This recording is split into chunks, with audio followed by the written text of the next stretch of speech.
Hi guys, the title of the title you see on the screen today. Don't forget to like and subscribe, and we'll get started. This story began one cloudy day when several people gathered around the table to discuss the situation in the country. When people told the girl everything that was happening, she was very surprised and asked, "What about the herbs?" The man who told her everything, wiping the sweat from his forehead from nerves, said that yesterday the farmers had collected the last green grass. And if they sell them, they will be able to buy food for at least 3 more days, but no more. As soon as the girl heard this, she was very surprised. She could not believe that even if she sold the green herbs, she would only have 3 days of food left. In fact, these green herbs were quite a useful plant that they had in their kingdom. They were the main ingredient in all healing potions, so the demand for them was always very high, and prices rarely fell. However, the girl, as soon as she heard all this, could not believe that prices could fall so low that they now do not even have enough for basic food. This made her feel very sad, but at the same time she felt angry because she knew that all this was because of the main character. The girl's name was Lee Soon-jong, and she was the eldest daughter in a family with 1 son and 2 daughters. She was born and of course raised in poverty, and never wanting to live in poverty again, she was able to miraculously enter a prestigious university. After graduation, she was lucky enough to get a job at a very large corporation, where the salary was great. However, her end came rather quickly because she died at the age of 27 from severe overwork. And again she woke up in the plot of the novel, which she read in snatches on the way to work so that it would not be so boring. She decided that this time she would choose a secondary character, but not as the main character. She woke up, but as the wife of a provincial baron from the backwater north. And that's why it had absolutely no connection to the main plot. This novel was called This Time I'll Choose a Secondary Hero, and it told readers about the main character. This girl returned to the past in order to take revenge on the emperor who used her and simply brutally killed her. She gains the trust of a minor character in order to destroy everything in her path. The heroine killed the treacherous emperor and placed the third prince on the throne. And the girl who moved into Penelope's body was at that time getting married to the northern baron and lost her husband within a month. It was probably against this background of stress that her memories of her past life returned. And that was how she was able to understand what was going on and where she was. Penelope found herself at a moment that was very close to the end of the plot, and she understood that she was now in great danger.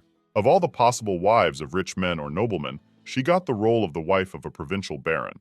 Of course, this depressed the girl, because it seemed to her that even the heroine's pillow was more important than she was in this story. Penelope was also well aware of the fact that if things continued like this, she might not survive the winter at all. One of the men who was present at the meeting started shouting, saying that he had said that they should have taken care of other sources of income in advance. The other man immediately shouted back at him, indignantly asking, what was his fault? Here he did not understand why the guy was so aggressive. Penelope, in turn, just sat and watched them argue. She did not know what to do in such a situation because it seemed to her that she was simply hopeless. After her husband was eaten by monsters, the inhabitants of this estate made her responsible for everything that happened. With 2 months' worth of food supplies to survive the approaching winter, this was woefully inadequate, and she was well aware of it. However, knowing the plot, Penelope was glad. After all, this way she could somehow get out of this situation. Turnips were available for sale, herbs were still popular, so she thought she could somehow cope and overcome the problem. And after that, Penelope was going to establish a distant relative of the baron. Halila will transfer to him a rich estate and retire. This time the girl was going to become that very young and rich slacker she had dreamed of in her past life, because now she had all the conditions for this. At least that's what the girl assumed. However, of course, everything turned out completely differently. Because of the mess the heroine had made, Penelope was now on the verge of starvation. Of course, this upset the girl very much. However, she should have expected it, because it always happens that life cannot be simple. According to the plot of the novel, the heroine created a new trade union and opened trade with the Eastern continent. Ships from the Eastern continent brought cheap but high-quality herbs in huge quantities, because that way they could make a good profit. The prices for herbs in the northern lands simply collapsed. For this reason, the inhabitants of the empire, rejoicing at the available potions, unanimously praised the heroine for such a decision. And the small northern fiefdoms, whose income was based on the sale of medicinal herbs, found themselves on the verge of bankruptcy. For example, Penelope and her workers turned out to be just like that, because no one was going to buy any potions or herbs from her. The men continued to argue. One of them asked how long they would continue to look for someone to blame, since now they had better think about how they could survive at all. The other guy, hearing what he was asking, was very surprised and said that this would continue until he came up with a normal solution. They even started fighting because they couldn't contain their emotions any longer, and it was easier for them to prove they were right, although it was pretty stupid on their part. Then one of those present shouted at them and asked them to calm down, because he did not understand how they could behave so disrespectfully in front of the acting slord. Then he realized that he had said quite the wrong thing, and clearing his throat, replied that, of course, he meant that they had no right to behave like that in front of the Lady Baroness. Penelope just sat there happily and smiled the whole time, and she knew that this was a complete mess that she needed to somehow solve now. She said that the turnips shouldn't be left to rot, but rather should be divided equally among the residents. The men, after thinking about it, finally agreed with her and said that indeed, let them dry it and use it as food. That way it would last much longer. But now Penelope was going to discuss with them the real problem that was bothering her. One of her most senior aides said that at the moment there was only 10 days worth of food left in the castle. And even if they don't share with the residents and leave everything only for the castle, they won't be able to hold out for more than 3 months. Of course, as soon as Penelope heard these frightening numbers, she couldn't believe that they didn't even have a month. With this state of affairs, she even thought that perhaps it would be easier to declare bankruptcy, and then the case would be closed. But sighing heavily, she cleared her throat and asked if there were any other issues they needed to discuss. Then one of the men replied that the monsters would go wild in winter, so they needed to hire mercenaries immediately. And they were running low on magic stones, and to buy them you need at least 50 gold coins. For the inhabitants to survive the winter, at least 3 months of food supplies are required, and of course, firewood was also needed. Penelope just sat there and smiled as if nothing was happening, but in her head she was thinking that maybe she should just run away while she still could. In other words, they had absolutely no money, and even in this place she is forced to think all the time about money and how to feed people. The girl was in real despair because she did not know what to do to survive the winter in this estate. But then suddenly an idea came to her mind and she asked, what if they tried to borrow money from the Imperial Bank? As soon as the men heard this, they were very surprised. They looked at her but said nothing. They themselves did not know how to react to such a statement. But Penelope looked quite confident in herself, and in her decision, she believed that this was the only option they could take. Then one of them, sighing heavily, asked, did she really think that the manager of the Imperial Bank would approve a loan for the Hale estate? Others also began to agree with him and said that the country's largest bank was unlikely to agree. They thought that lending money to a provincial estate that could go bankrupt tomorrow was too stupid, so no one would agree to it. But the girl did not want to listen to all this. She hit the table with her hand, thereby attracting the attention of all her employees. After that, Penelope said that she would still go to the Imperial Bank tomorrow for a loan. This was the only way they could survive this winter. They couldn't do it any other way. But then suddenly one of them jumped to his feet and said that the bank manager was a man to whom the emperor had not even given a title of nobility.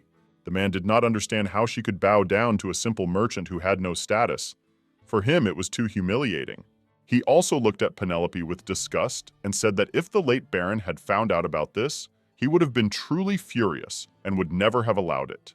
The girl, hearing this, was very surprised. For some time she did not even know what to answer him to something like this. But having collected her thoughts, she said that the baron was dead, and hunger was a very serious thing. So if things got worse, he would beg this banker on his knees in order to feed not only himself, but everyone else as well. The guy hearing this was very surprised. He didn't think that she could say something like that. Yes, everyone else was really shocked themselves, because they didn't know how one could beg on their knees someone of lower status. But Penelope knew that, hard as it was for a conservative provincial estate, the idea of a nobleman bowing to a commoner was simply unthinkable. And that was why she understood perfectly well why they had such reactions. And here the acting lord was going to kneel before him himself. As soon as Penelope's closest assistant heard all this, he could not understand. Was it really that nothing bothered her at all? And also wondered whether she had always been like this? But the girl replied that if there was another way, she would gladly listen to their proposal. And then she asked, is pride really so much more important to them than food and warmth? Of course, the men didn't answer, so she said that she would go to the nearest bank branch the next day at dawn. Therefore, she asked her assistant to make sure that everything was prepared by that time, so that it would be easier for her. Indeed, when the next day came, the first thing the girl did was go to the Imperial Bank. She took her closest people with her, and they were all very awkward, especially because of how much Penelope had dressed up. The girl was truly incredibly beautiful. She was wearing an emerald-colored dress with various decorations, but she looked confident, and this delighted them. In fact, even when she borrowed money for rent in her past life, she was not as nervous as she was now, in a completely new world for her. Penelope walked inside and suddenly had one thought. The bank manager might ask for something simply terrible in exchange for the money. She also believed that she might have to repay this debt in kind, and at that moment she even began to have thoughts that it would be better for her to run away, because nothing would save these people anyway, and she would preserve her honor. But Penelope quickly pushed these thoughts away from herself, because there was enough food left in the warehouse for 10 days, and leaving these unfortunate people like that would be tantamount to murder. One side of her tried to convince the girl that this, of course, would not be her fault, because if she stayed with them, she herself would die, and then there would be no sense in it. But the other, brighter side proved to her that people were counting on her, so she had to save everyone. Penelope sighed heavily and thought that it would be better for her two sides not to quarrel, because she had already arrived anyway, so she had no way back. And yet she understood perfectly well that she could not simply leave all these people to starve and freeze, because there were small children there, and the rest of the people were not guilty of anything. So, as soon as she came to the banker, she greeted him. The man, looking up from his papers, immediately noticed that he was a nobleman. He was very surprised, but Penelope said that she had come from the Hale estate to see the manager and talk to him. The man hesitated for a moment, but then he turned around and said that he would notify him about it now. And so some time passed from that moment, and Penelope finally came to the manager, who looked rather self-confident and narcissistic. On seeing the girl, he first said that he had heard that she had arrived from Hale, and inquired to what he owed the visit of the lady governor. The man was the manager of a branch of the Imperial Bank, and the girl replied that she wanted to take out a loan from their bank. He immediately began to study the documents that Penelope had given him, and said that he understood everything, and he himself read the papers for some time. Then the man noticed something surprising there and immediately frowned. In fact, everything happened as he thought. He had heard that the recent trade relations with the Eastern continent might have hit them hard, and he realized that this was indeed the case. The main income of the Hale estate was herbs and taxes from local residents, but this year their harvest was very poor. The man studied the papers for a while. Then he looked at Penelope and realized that her chances of getting this debt back were 0. He sighed heavily and said that the Hale estate had already been approved for a loan 6 years ago, and if they mortgage their lands again, they will be able to give her 100,000 gold. As soon as the girl heard this, she was very surprised and did not understand. Could he really give her so little for entire lands? Penelope immediately raised her voice and said that it would be catastrophically little, and asked if it was possible to somehow revise the terms to increase the amount. But the man shook his head and said that no matter how hard she asked, the value of the Hale estate lands could not provide a large deposit. As soon as the girl heard this, she was very surprised, and said that if he at least this time would meet her halfway, then she would do everything possible not to break the agreement, the contact, and perhaps even thank him. But the man was very angry. He said that she was getting something mixed up, because a bank is an institution that takes into account the client's solvency when providing loans. And the fact that she is a noblewoman does not mean that they will unconditionally approve a loan for any amount she wants. Of course, it was very pleasant for him to say this, because he felt much superior, especially considering the position Penelope was in. But the guy who was accompanying the girl became very angry. He came closer to the counter and, grabbing his sword, asked how he dared to speak like that. However, Penelope stopped him, giving him a sign not to interfere, and answered in a calm voice that she understood everything. After thinking for a while, she said that in that case she had no choice but to mortgage the estate castle. As soon as everyone present heard this, they were astonished, as was the head of this bank. He did not expect that she could make such a proposal. When she saw his surprised expression, she asked, would this still not be enough to revise the amount? But her guard, who accompanied Penelope, was very surprised. He could not believe that she would really be able to mortgage the castle of the estate. This meant that she was giving up all her housing. The bank owner understood this perfectly well, so for some time he could not even give her an answer. Penelope's assistant tried to address her and express his position, but the girl, in a cold voice, without even looking at him, told him not to interfere. Penelope herself simply had to go for it, because she knew that if she didn't get the loan, many people would die of hunger and cold, and she didn't want all of this to be on her conscience. At this point, the man finally became interested in this proposal and asked how much money she was counting on. Penelope was hesitant, but then she said she would like to receive 1,000,000 gold pieces for it.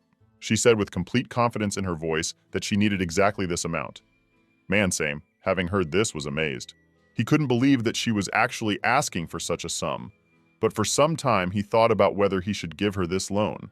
But then, smiling, he thought that this estate was far from the Grand Duchy, so it could even be to his advantage. He believed that if he demolished it completely and built villas for the nobility, then, simply by taking everything of value from the estate, he could quickly return the principal amount.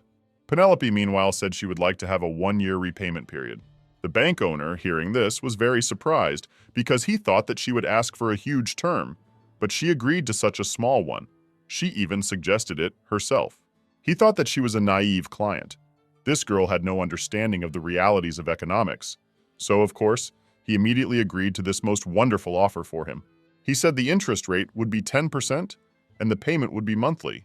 Penelope said that she was also happy with everything. However, she had one more condition that she wanted to voice. The man, who had already started filling out the forms, immediately stopped, and the girl told her to give them a loan in imperial gold coins. The man was shocked when he heard this. He couldn't believe that she actually wanted the imperial gold coins.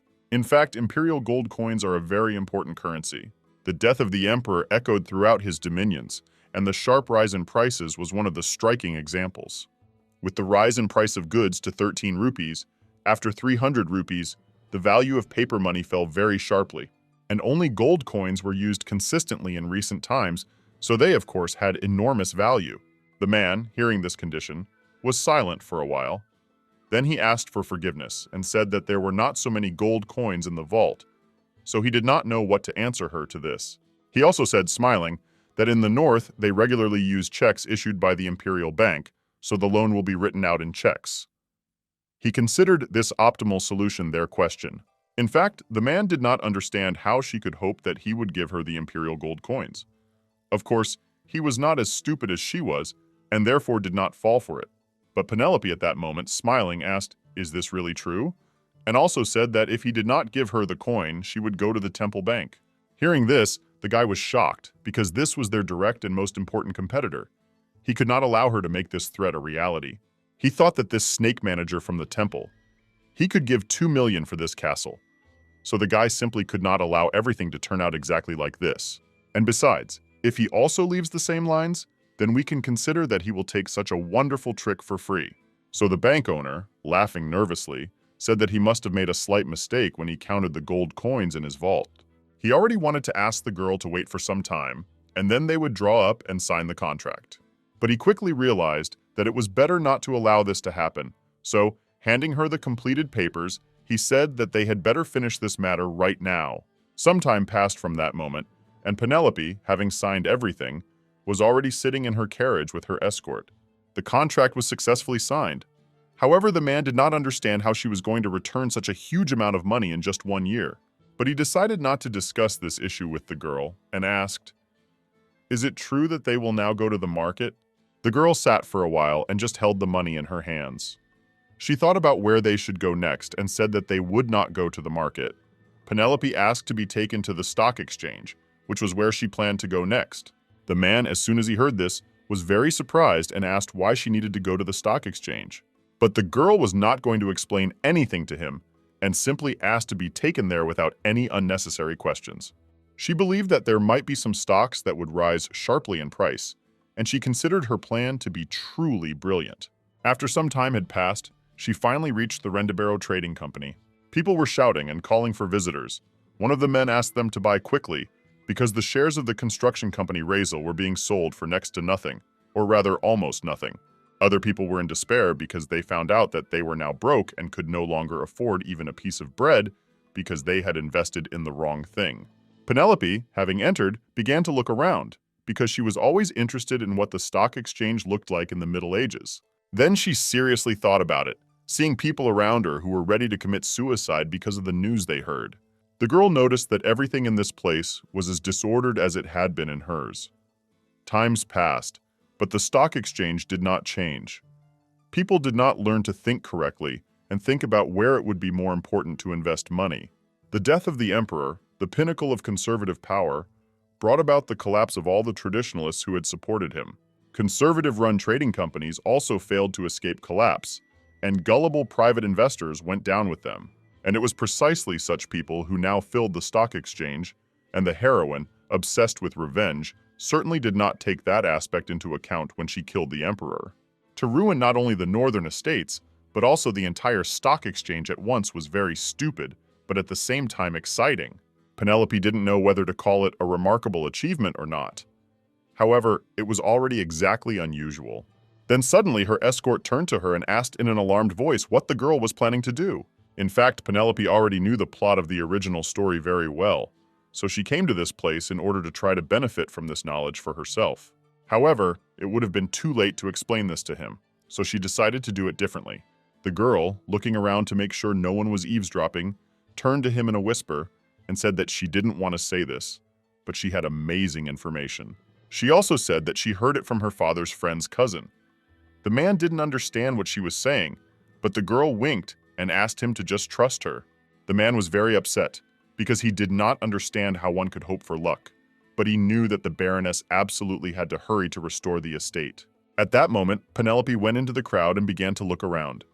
She was looking for where she could look closely at the catalog to see what she needed. And finally, she approached one of the stands and saw what she was looking for: a catalog. Of course, she was delighted by this, and as soon as she opened the book, she immediately saw that the stocks of trading companies from the Eastern continent shipping were already overloaded. The construction of the Western Temple would completely destroy the heroine, so these actions would definitely not suit her.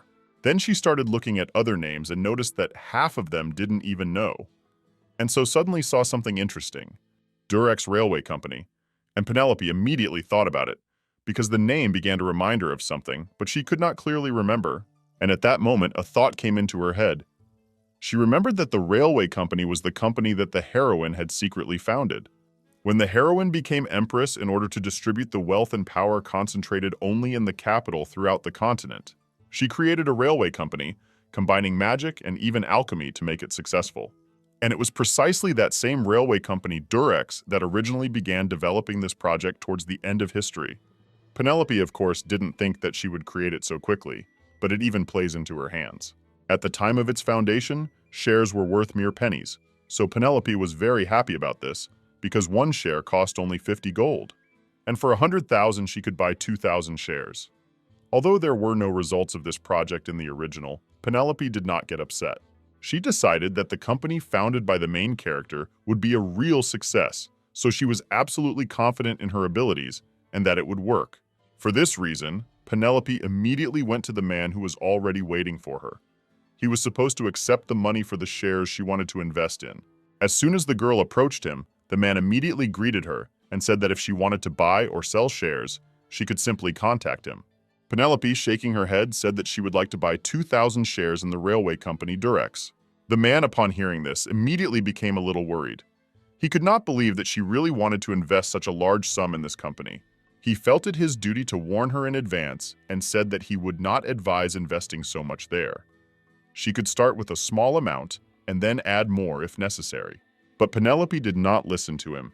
She handed him a bag of money and said that she would put everything in there, as she had said. As soon as the man saw such a large amount of money, and not in checks, but in real gold coins, he could not contain his surprise. He, of course, was immediately delighted with this opportunity, and said that, of course, if she was paying with gold coins from the Imperial Bank, then he would not dissuade her, because she had thought it over well herself. Rubbing his hands, the man said that she needed to wait a little. He would write her some promotional certificates, and then everything would be ready. After all the formalities were completed, the man wished her a good day and told her to come again. When Penelope finally got out of this exchange, she was very happy, because a start had been made. However, the commission, of course, was quite large, and this surprised her. Her assistant turned to the girl and asked if she would now be heading to the hotel. The girl did not object because it was already lunchtime, so they were about to go there, when suddenly the coachman ran up to them. He looked very tired and out of breath. He turned to the lady and said that trouble had happened. Penelope's assistant immediately asked what happened, and the guy even started coughing because of how fast he ran. At this point, tears started to appear in his eyes, and he said that the prices for herbs had dropped by half again, and it was just terrible. As soon as Penelope and her assistant heard this, they were incredibly shocked. They could not believe that this could happen. The assistant immediately began shouting, saying that this could not have happened, and also asked, "Does he really mean to say that the proceeds from a full cart would not be enough even for 10,000 gold coins?" The coachman almost lowered his head and replied that, unfortunately, this was indeed so. But he said nothing more because he was too sad. Penelope knew that the better the quality, the more expensive the goods. However, they assembled the cart very quickly, and therefore, perhaps, their quality was undermined a little. However, the words of her coachman made the girl come to reality. He replied that now the herbs would cost real pennies, and in the north, many people were supposed to die of hunger this winter. Because of such news, everyone immediately began to whisper. But Penelope also understood that this concerned not only the northerners, but also herself, because she lived there and would also die of hunger if she did not find some other additional way out. The girl thought about it seriously, and after that she realized that she didn't need to be upset, because it was completely expected. She asked the driver where the cart with the green herbs was. He looked at her and replied that he had parked it nearby. Then Penelope began to walk away, and turning to Hans, asked him to harness the cart and follow her. The girl explained that there was one place they still needed to go. As soon as she saw the surprised expression on Hans's face, she didn't understand why he was so worried. The guy immediately waved his hand and said that even if she sold it somewhere else, she wouldn't be able to get more than some 5,000 gold. The man was absolutely sure of it. However, Penelope replied that they were not going to the market. The girl explained that she had heard some people say that there was a branch of the mage's tower nearby, so she wanted to go there. Of course, this made her assistant very anxious because they didn't know what else to expect, but they had no other choice. After some time, they finally reached the Tower of Mages. It was the middle of the day, so the sun even began to warm up a little. At this very time, people inside the tower were sorting through various papers and formulas. However, not all of them did this. One of the guys simply fell asleep while reading a book, and another wrote down very important information and sketched various magic circles. He had a very bad headache because he was already at an advanced age. With a heavy sigh, the guy said that today he again slept only 3 hours. Because of this, he felt simply disgusting. Then the man got angry that his partner was sleeping peacefully. He hit him and asked if maybe he would stop snoring, because he also actually wanted to sleep, but continued to work. The young blonde guy, who at that moment removed the book from his face, immediately became indignant at being woken up. But without even opening his eyes, he said that he was not going to wake up, but simply turned over to the other side and continued to sleep. Penelope decided to wait until evening to go inside, and when she got there, she noticed a lot of books that blocked her way further. The girl was very surprised and immediately thought that this was an entrance, but she did not understand how they could close themselves like that with simple books. Half an hour had passed since then, and finally, with the help of their assistant, they were able to remove all those books from the road and get inside. Penelope, having found herself there, immediately began to look around, because she had visited the Tower of Mages for the first time, and she was interested in how everything was arranged there. The old man was still sitting at his desk, sorting through papers.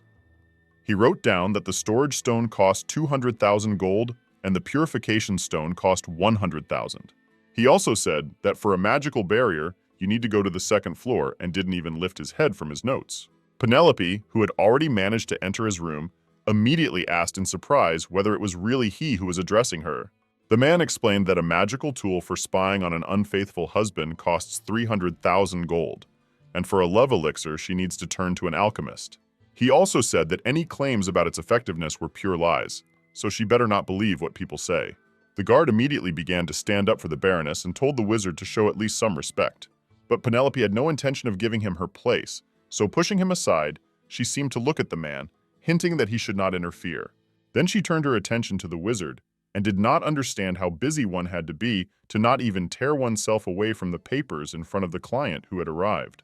The man simply continued to read something completely calmly, and only spoke in memorized phrases, which he apparently used to answer everyone.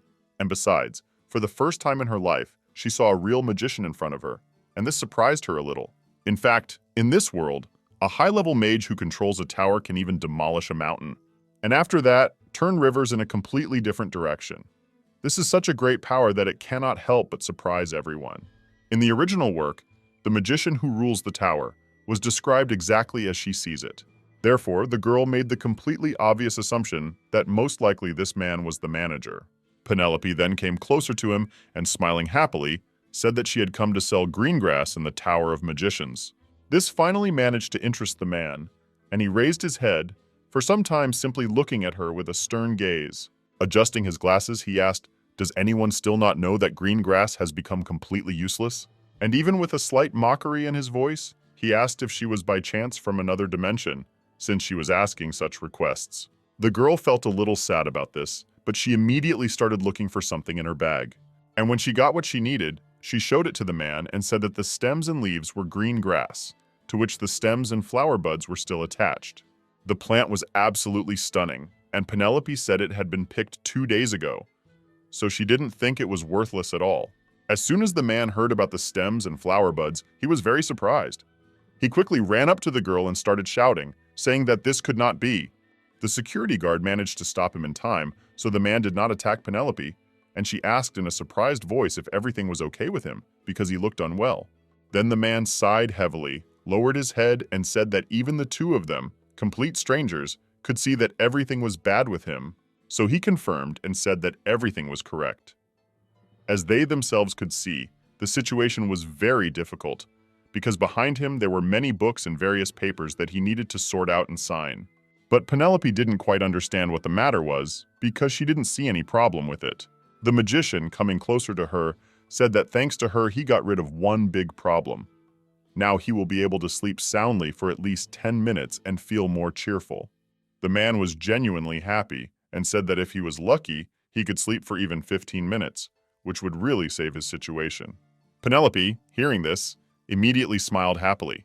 She thought it was good that they had fresh stalks of green grass. Usually, only the leaves were used to create potions, separating them from the rest of the tops.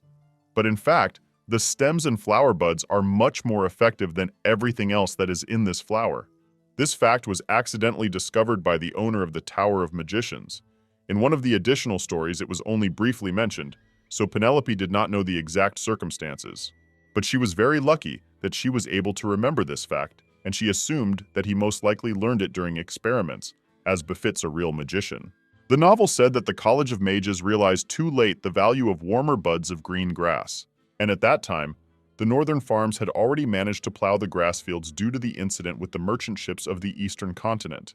In other words, Penelope is the only one left with the stems and buds that are so important to the mages. The man suddenly became very serious and asked how big they were. The Baroness replied in a joyful voice that they had a full cart of these supplies, all in more or less excellent condition. As soon as the magician heard this, he immediately bowed before her, and thanking her, said that in this way she had given him a whole hour of healthy and sound sleep. He offered her 100,000 gold pieces for all this, and said that in that case the deal could be considered closed. However, the girl knew her worth, so she offered 5 times more and said that this was the amount she wanted to receive. The old man was very surprised when he heard about this, and the guard couldn't believe that she was really so persistent. But considering the fact that they were having such problems with money, the guy couldn't believe that she really wanted 500,000 gold coins from him for greens, and because of this, he even began to bend to the ground, because he couldn't stand on his feet. When he came to his senses a little, he immediately raised his voice, looked at the girl, and asked, "Doesn't she really know how much grass costs now, since she's saying such a price?" He also said that he had already offered her a price 10 times higher than even the market price, so he thought she should just agree to it before he changed his mind. But Penelope replied that green grass with stems and buds was almost impossible to get anywhere, even in the north. And she came to this place because she can't go far because of her business in the estate. But if he takes this carriage to the capital, taking with him a few storage stones, he can get even 800,000 gold. The magician, lost in thought, turned away from her and said that if her herb had been under the influence of the storage stones, he would have paid more. But alas, this was not the case, so he offered her twice the amount and said that this would be his final decision. Penelope also decided to lower the amount a little, but she still named 1,000 more than the man offered. He was about to yell at her, but still agreed to the deal, when suddenly Penelope, smiling, said that she could accept payment in magic stones. The guy, hearing about this, was genuinely surprised, because he didn't think that she would want payment in real stones. The magic stones existed to protect the village from monsters, and they were needed as support for the barrier. Magic stones can be bought at the most ordinary market, but they are usually synthesized using magic, so buying them directly from the mage is much cheaper and more practical. It is easier to find a magic stone in the mage's pocket than gold, so she offered him such currency, especially considering that they would be very useful to her. The man thought for a moment, said that it was a tempting offer, almost villainous, but then he smiled and said that he could call her Rector. The girl shook his hand and told him her name, and also asked when he would be able to get the magic stones for her. The magician immediately replied that this would definitely happen no later than this evening. Then Penelope remembered that there was something else she wanted to do, and said that she would like to hire a warlock to work at the Hale estate for the winter. Someone who could maintain the magical barrier was needed. The rector, immediately turning in the other direction, replied that one magician would cost her 100,000 gold, and the magic stones for the barrier would be paid for separately. Penelope then replied that in that case she could accept payment for the herb and magic stones to the amount of 200,000 gold. As soon as the rector heard this, he immediately turned to her again and said that she was incredibly insightful, and also added that in this case, it would greatly simplify their business. Then, when she asked when exactly the magician would be ready, the man did not have time to answer. All because at that moment he approached one of his assistants and started yelling at him. He called names as an idiot and said that woke up. He told him that an order had been placed for a magical barrier, so he had to go to do the job. After all, myself saying that's what I wanted. Penelope stood silently the whole time and just looked at him in surprise, not understanding who he was talking to, because she thought that they were alone in this room. However, at that moment the books suddenly began to fly in different directions, and from there appeared a young blonde guy who looked very sleepy. She couldn't take her eyes off him, and the man turned to the old mage and asked why he was making so much noise. After that, his green eyes immediately looked at Penelope, who couldn't take her eyes off him because she was very surprised. As soon as the girl noticed that he was looking at her, she felt a little uncomfortable. Despite the fact that the guy had a rather attractive appearance, there was still something about him that repulsed her. At the very least, Penelope didn't like the fact that he smelled so bad that she couldn't stand to be around him. And she was even surprised that this alcoholic would now become her mage. But then suddenly the man was not as friendly as she expected. He looked at her, and then told her to just leave. Penelope was very surprised. For a while she just looked at him, then coming closer, asked what he meant. The stranger became even ruder and said that he actually asked her to leave. The girl couldn't believe that he allowed himself to treat his client so rudely, and it hurt her. But the elderly magician immediately swung at him, and hitting him on the head, asked if he hadn't been taught to watch the words he said. He also began to ask him to go and wash himself, go out into the sun, touch the grass, and finally start communicating with people, rather than sitting like a vampire in his dark tower and not going anywhere. The man, of course, didn't like all this. He looked at the guy in surprise and asked what he was even saying. At this point, they continued to argue, and Penelope came to the conclusion that this man was quite problematic and already doubted whether she needed him. Then the magician sighed heavily and told the girl that he might look like a homeless tramp, but in fact his talent was something to be envied. Of course, the girl found it hard to believe, and these excuses made her even more nervous. However, the rector bowed and told her not to be afraid. After all, if suddenly there were problems with the barrier, they would be able to fix everything at their own expense, so she should not worry. Penelope was about to say something when suddenly a man came up to the magician and, putting his hand on his hair, told him not to talk nonsense. The girl began to examine this man because he was now quite close, and noticed that his hair was very long, and thus he looked like a poodle. Then suddenly their eyes met, and for some time they maintained eye contact, not taking their eyes off each other for a second. The guy got angry and turned to the rector and asked if he remembered what his price was. The man replied that, of course he remembered, and they were ready to agree to such conditions. In fact, for a second Penelope even thought that their eyes met, and she began to think that it had only seemed that way to her. When she, having asked for forgiveness, turned to the rector and whispered to ask if they by any chance had another capable mage, because she didn't really like this one. She also said that she can't say that this guy is not suitable. She just doesn't want to put her subjects and the city's residents at risk. The rector sighed heavily and said that unfortunately there was no one left in the Tower of Mages except this idiot, so she unfortunately had no choice. With a heavy sigh, the girl said that she understood everything, and she also understood that, despite the fact that he did not inspire confidence.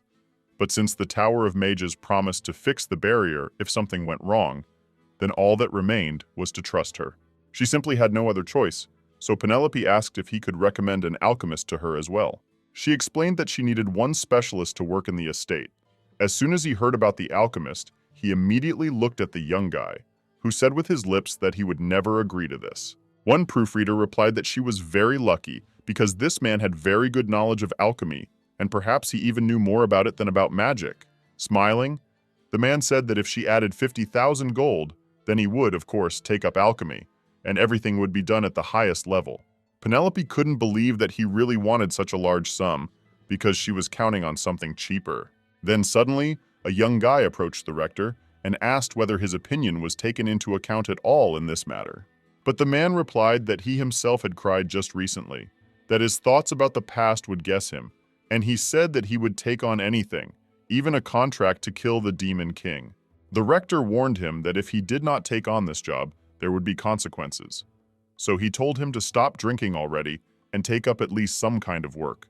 Penelope was about to say that such a sum was too much for her, but she didn't have time because the rector left the room, saying that he had completely forgotten about the need to pick up the herbs.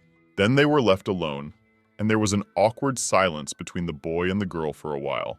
But the boy broke it first, and said that he would only do what he was paid for and nothing more. The rest would be her concern.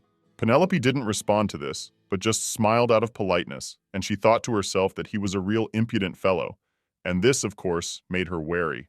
When the next day came, namely in the afternoon, Penelope managed to buy another 2,000 shares of the railway company Durex, and she loaded the necessary things and food into the empty cart and then set off from Pilar. The man was riding next to her, and he was sleeping the whole time. She didn't understand how it was possible not to wake up in the shaking that was in the carriage because of the uneven road. In fact, this world she found herself in was a fantasy that was stitched together by various monsters that were trying to destroy people. It would be easier and cheaper, of course, to hire one mage who could maintain the barrier. This is actually the best way, as opposed to hiring a gang of mercenaries who could potentially rob them themselves. The magic barrier was able to protect against mid-level and lower-level monsters, and the higher-level monsters rarely left the depths of their forest, so they weren't that much of a threat. Penelope was glad that she no longer had to worry about monster attacks. At least that was one less thing to worry about. Despite the fact that she still didn't trust this man, the girl simply had no choice because she signed a special contract. In this contract, the rector wrote that if the hired mage was negligent in performing his duties, then the branch of the Tower of Mages was obliged to send another mage and compensate for all damages. And this contract could at least calm Penelope a little, who hoped that if anything happened, they would actually fulfill it. She was glad that she had a guarantee anyway, so she really hoped that everything would work out. So the primary problem was closed, and she also slept a little with good thoughts. She was glad that she was able to hire a magician, despite the fact that he looked like a homeless person. And she also bought food, so she should have enough supplies for the winter. After investing in stocks, she still had quite a large amount of money left, as well as magic crystals and purification stones, which also cost a considerable amount. Penelope knew that this might be enough to last until next year, so she could at least breathe a little easier. Some time had passed since then, and she had already woken up with the thought that she would only need to hold out until next autumn.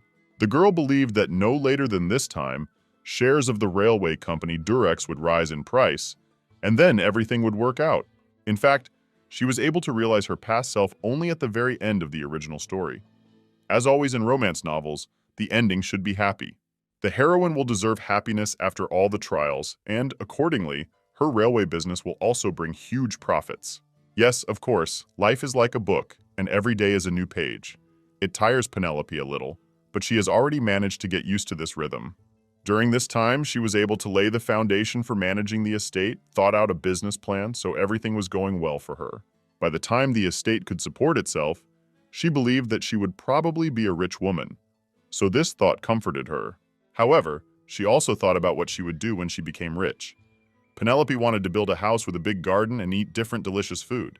She also believed that she would have a very handsome and loving husband, as well as a happy life, the one she always dreamed of. At that moment, an image of the very same magician whom she had taken with her as her man suddenly appeared in Penelope's head, and this frightened her very much. She didn't understand why she suddenly thought of him, and even assumed that it was just some kind of nightmare. So she quickly woke up and tried to calm her breathing. At that moment, she suddenly noticed that they were driving through a dark forest, and the man sitting opposite her was holding some kind of glowing magic ball in his hands. She was, of course, very surprised, and then suddenly she heard his voice, which asked if she was asleep.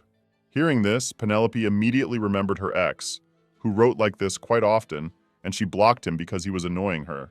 However, this magician continued to talk to her, saying that since she left, he had not been able to sleep at all. Only now did he understand how valuable the time spent with her was. Penelope immediately realized that this speech was not about her at all, and closed her eyes again so as not to disturb him. Now it became clear to her what past the manager was talking about. His heart had probably been broken. The man continued talking to this magic ball and asked if she was happy there, and also said that he wanted her to be the most unhappy person in the world. Penelope thought that the best way out of this situation would be to simply pretend that she had not heard anything and was asleep.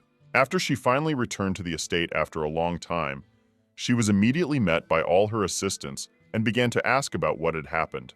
They were very happily surprised that she had borrowed such a large sum from the manager of the branch of the Imperial Bank. One of her financiers said that it was really impressive and also started praising her, saying that she had achieved great success. Penelope explained that she had invested some of this large sum in stocks recommended to her by her father, how she said that they were bound to go up in price next year, so she was just going to hold on to them for a little while. One of her assistants, upon hearing this, immediately began to praise her and said that if this was her father's recommendation, then the information was probably very reliable. Penelope also explained that the smoked cucumber and flour that they brought on the cart should be evenly distributed among the inhabitants of the fief. They were so happy with this news that they almost cried because of what they heard. One of the financiers thanked her and praised her, said that she had done a really great job. After this, they immediately began to talk among themselves, discussing what had happened and what benefits they now had from all of this. Some of them said that they had heard that she had gone everywhere to take the money, and it had not been easy. However, they were pleased that she was fighting so hard for this kingdom. However, suddenly one of the men turned to her and asked if she could really pay back such a large sum that she had borrowed. He also said that even the interest on the principal debt would be difficult to pay off, and then asked what she had pledged to the Imperial Bank in order to borrow this amount. Penelope felt very uncomfortable at this point, because she realized that the moment had come when it was time to have serious and uncomfortable conversations. With a heavy sigh, she said that she had mortgaged the castle, and the repayment period was 1 year, and the rate was 10%. All the people, as soon as they heard this, immediately stopped rejoicing, because they understood how terrible this agreement was. They started shouting, asking if she really took such a huge sum for just 1 year. They thought it was simply impossible to pay it back, especially with such interest. They also understood that mortgaging the castle would effectively mean giving away the entire estate, and even assumed that she would not be able to do this, and they would all be left homeless. Penelope, laughing nervously, was about to say something. However, suddenly another man's voice was heard, telling them to stop talking nonsense in front of the Baroness.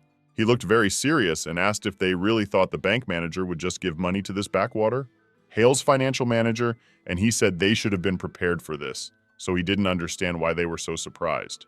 Then the chief manager of the estate immediately said that he was indeed right, because they were all on the verge of starvation, and this was the only way to save the estate. The guy who started this whole scandal said that he doesn't really condemn the lady, he just wants to approach this matter from a more realistic side. Then the estate manager immediately shouted at him and said that in that case, he had better start by tightening his belt and that of his family. And the financier, approaching Penelope with confidence in his voice, said that they would definitely make every effort to pay off the debt. He also said that they would definitely be able to find a way to survive this year, and the girl replied that in that case it would be better to start with the merchants. She considered it more important. The man bowed and replied that he would invite a sales representative first. He also added that the food brought from Pilar was not enough for the estate's residents to survive this winter. Of course, Penelope did not object, and said that she did not mind.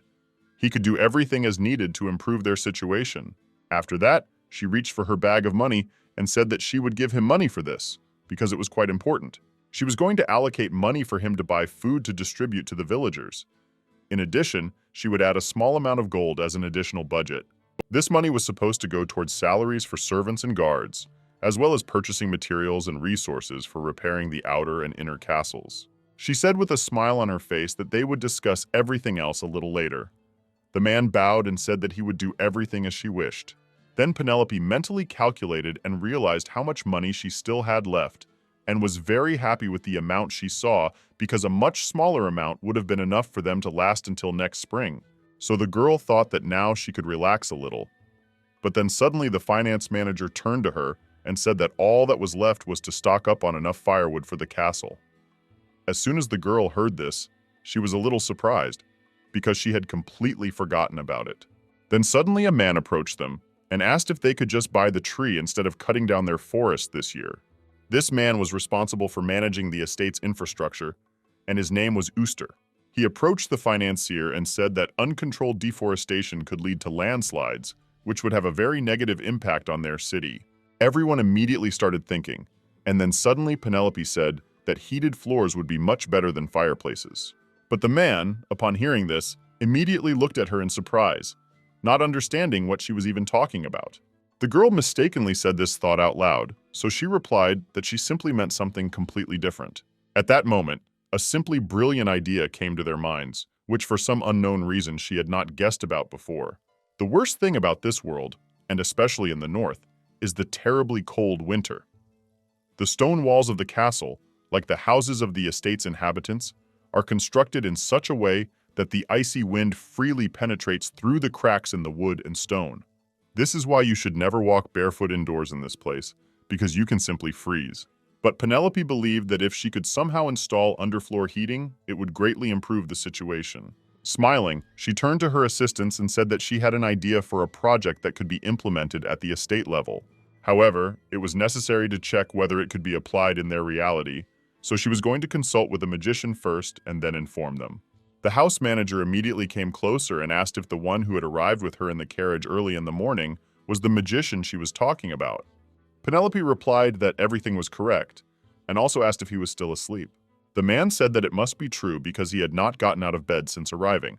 The girl then asked that as soon as he woke up, they feed him. She also said that he had already received his fee, so it would be enough to simply take care of his food and lodging. Taking the money that was left with her, she said that the deadline was until the end of this winter. After that, leaving, she also asked that immediately after lunch, they bring him to her office.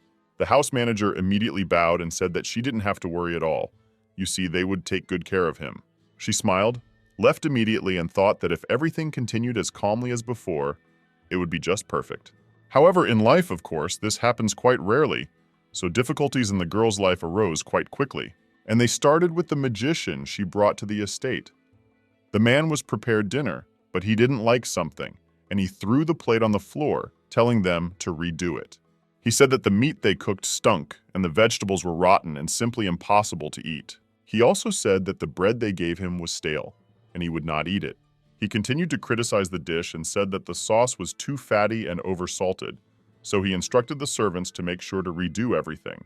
Of course, the maids didn't like all this, because it wasn't the first time he asked them to redo it, but, bowing, they said that they would do it right away. The house manager soon came to Penelope and reported to her the situation that had happened with the magician, and also asked the girl what was the best thing for them to do. She sighed heavily. Of course she was upset, because she had hoped that she would not have so many problems, but she asked if they could call him to her office. She also asked them to make herbal tea, since they had good quality herbs, and if there were any scones to serve them with the tea. The man replied that everything would be done, and after some time the table was set for two, but the man stood near the exit and was not going to approach Penelope. There was some silence between them, and the girl kept thinking about whether he would be able to use magic if he didn't eat properly. Then she broke their silence and said that she was very glad to see him, and also asked if he had slept well during this time. But the magician was not as friendly as she was, so he simply asked, "What does the girl think? Was he able to get enough sleep in this place?" Of course, all this irritated her, but she did not show it on her face, but simply smiled. The man, coming closer, said that their fiefdom was doomed. It was easier to declare bankruptcy than to try to save it at all. Penelope assumed that this man was the type who projected his unhappy love onto others. She didn't like it, of course, but she couldn't do anything about it. The girl asked him not to stand, but to sit down, and also said that tea had been prepared for him. The man showed with his whole appearance how disgusted he was to be in this estate, but Penelope tried to ignore him because she understood that it was better for her to restrain herself. When she poured the tea, she said that she would like to talk to him a little, but the magician looked skeptically at the contents of her cup and immediately asked what it was. Penelope explained that it was tea made from young green herbs and that he should like it. Hearing this, the man was genuinely surprised because he did not know that tea was brewed from green herbs. The girl did not tell him much but simply asked him to try it. In fact, there were several types of herbs. Red ones were an antidote, blue herbs increased magical power, but green herbs were used to restore health. All of them were usually used as potions. But after Penelope regained her memories, their value dropped more than threefold, and in order to find a way to sell them, she had to go to extreme measures. She did a lot of different experiments, and one of the ideas was to brew herbal leaves to make tea. As a result, she was able to discover that it also had a restorative effect, of course. Not as fast as the potion, but still. The accumulated fatigue was removed very easily with just this tea, so it was a great solution for a treat, especially for that nasty magician. The man finally sat down opposite her and, sighing heavily, said that he thought it was all very funny. And smiling, he replied that, of course, only a muggle could have come up with something like this, brewing valuable herbs into tea.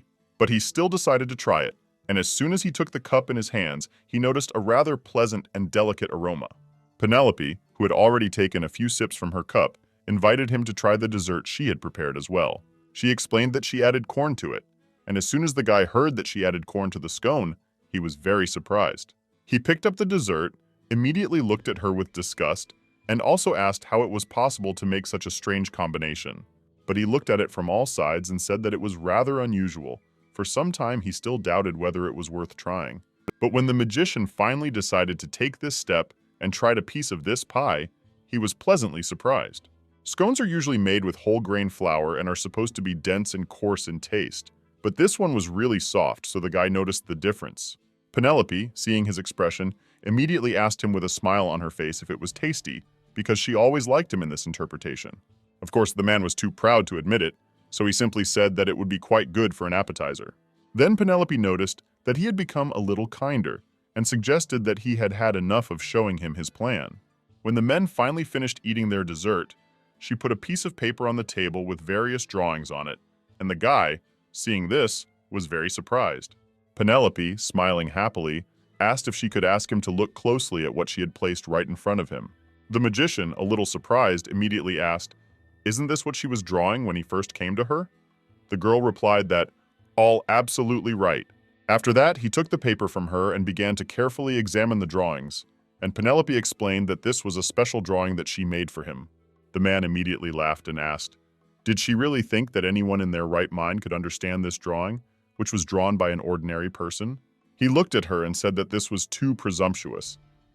Of course, the girl didn't like the way he treated her, but she couldn't do anything about it. The magician sighed heavily, studied the paper for a while, and then told her that she shouldn't expect too much. Penelope didn't answer this. She just continued drinking her tea, and then suddenly the guy was a little surprised, because he noticed something strange in this drawing. He had already asked what exactly this drawing was, and the girl was a little worried, because she, of course, did not know its exact name.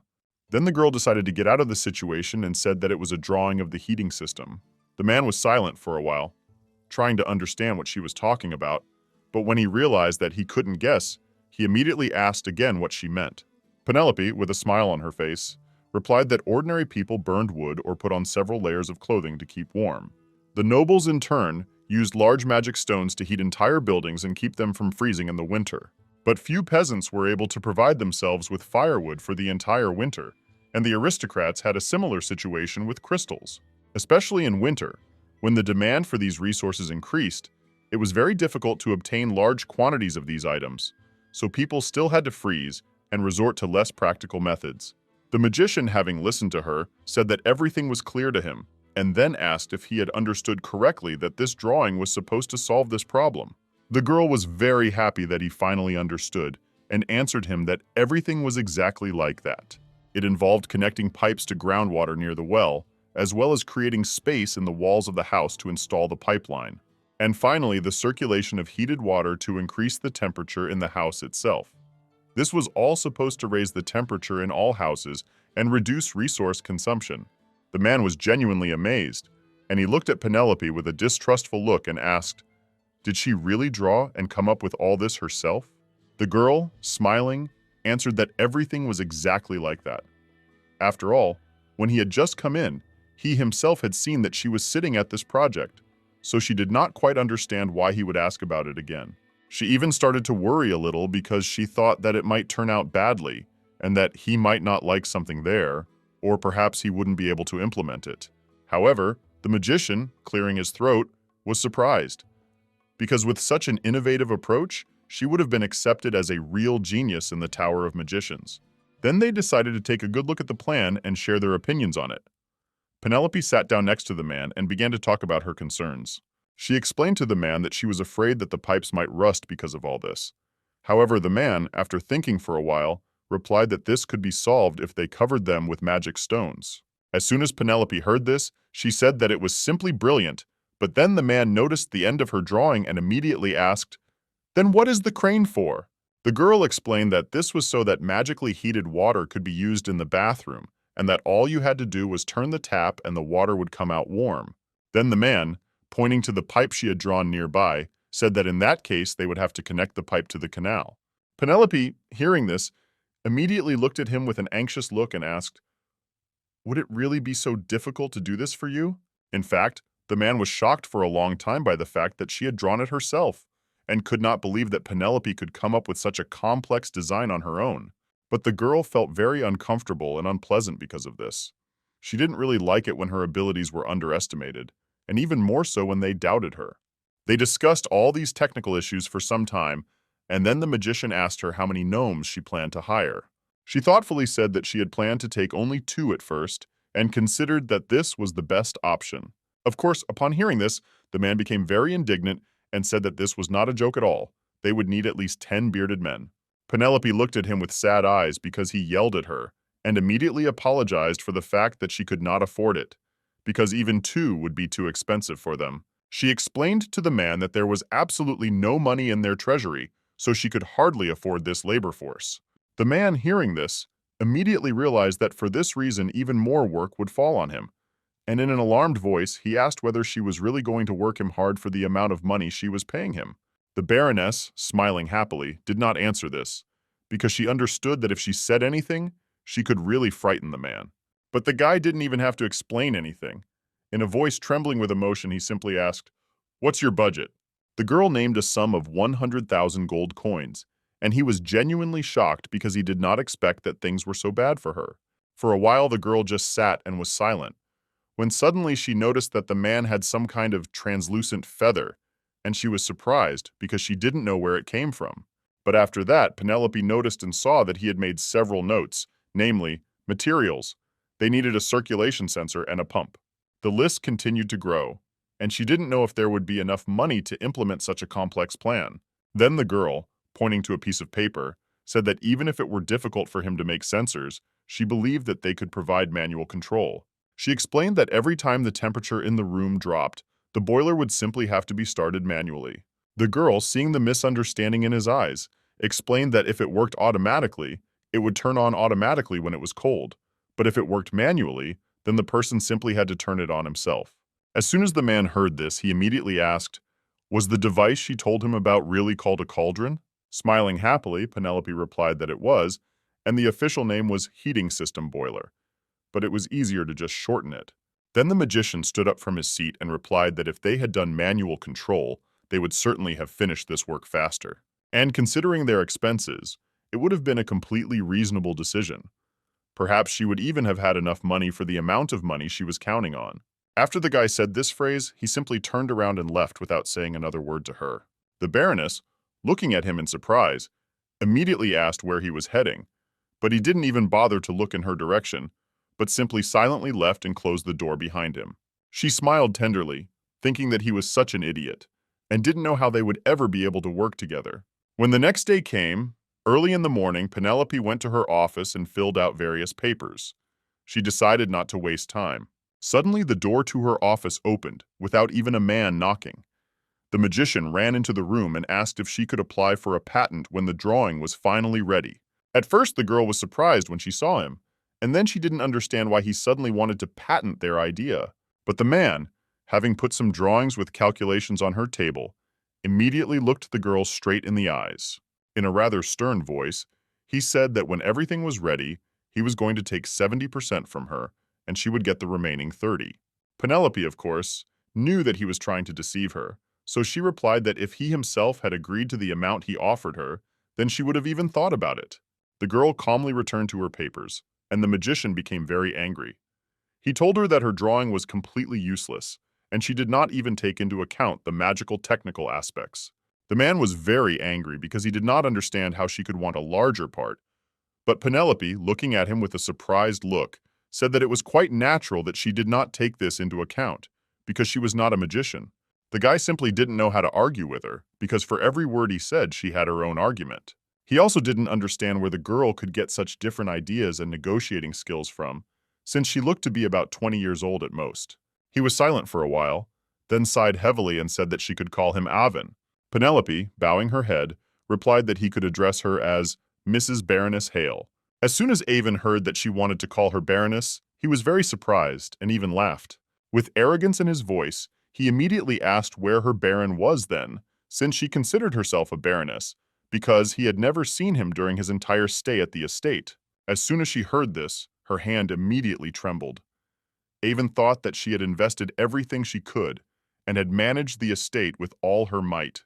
He also believed that the Baron was somewhere carefree and having fun at that time, so he thought that there was no need to ask, because everything was already quite obvious. But then suddenly the girl, without even looking up from the papers, answered in a calm, even voice that he had died several months ago, and that was why she had to deal with all these matters. As soon as the mage heard this, he immediately felt very uncomfortable. Even though he was very selfish, he still felt uneasy about how he thought about defense. Avon decided to change the subject so that they wouldn't feel so uncomfortable anymore. He went to the window and asked if it was true that the gnomes were supposed to arrive during the day. Penelope shook her head and said that it was indeed so, and the man said that he was going to inspect the castle from the outside to understand the full scope of the work. Penelope suddenly turned to him in surprise and asked, "Will he really not eat?" And the guy answered that he would eat when he returned. After that, he opened her window and was about to jump out.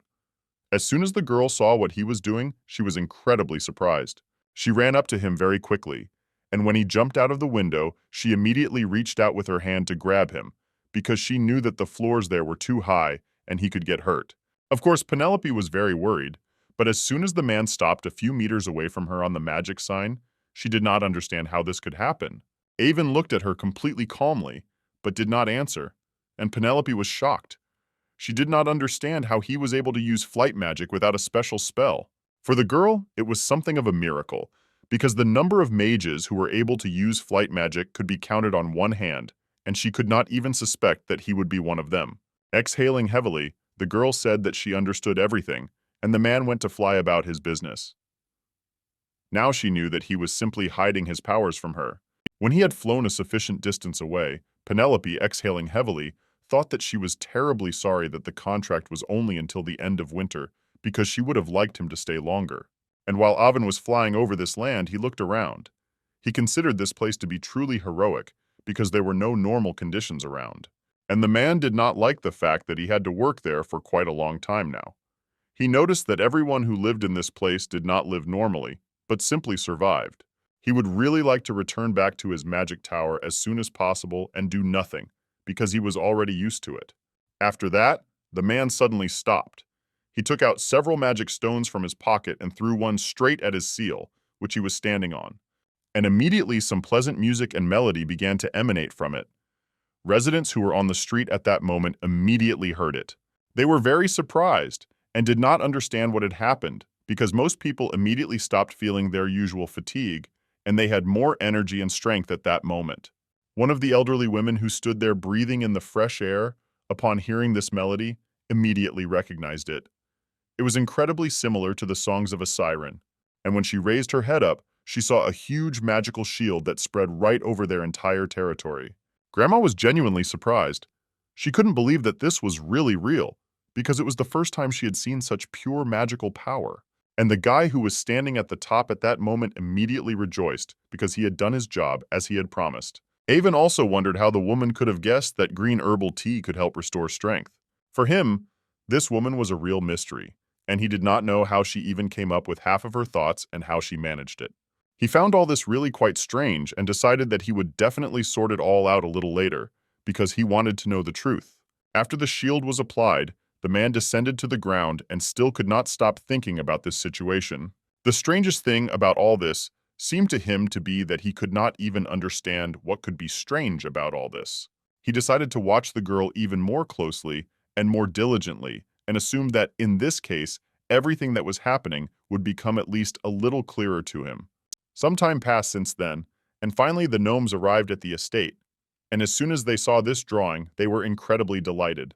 One of them immediately asked who could have drawn this drawing.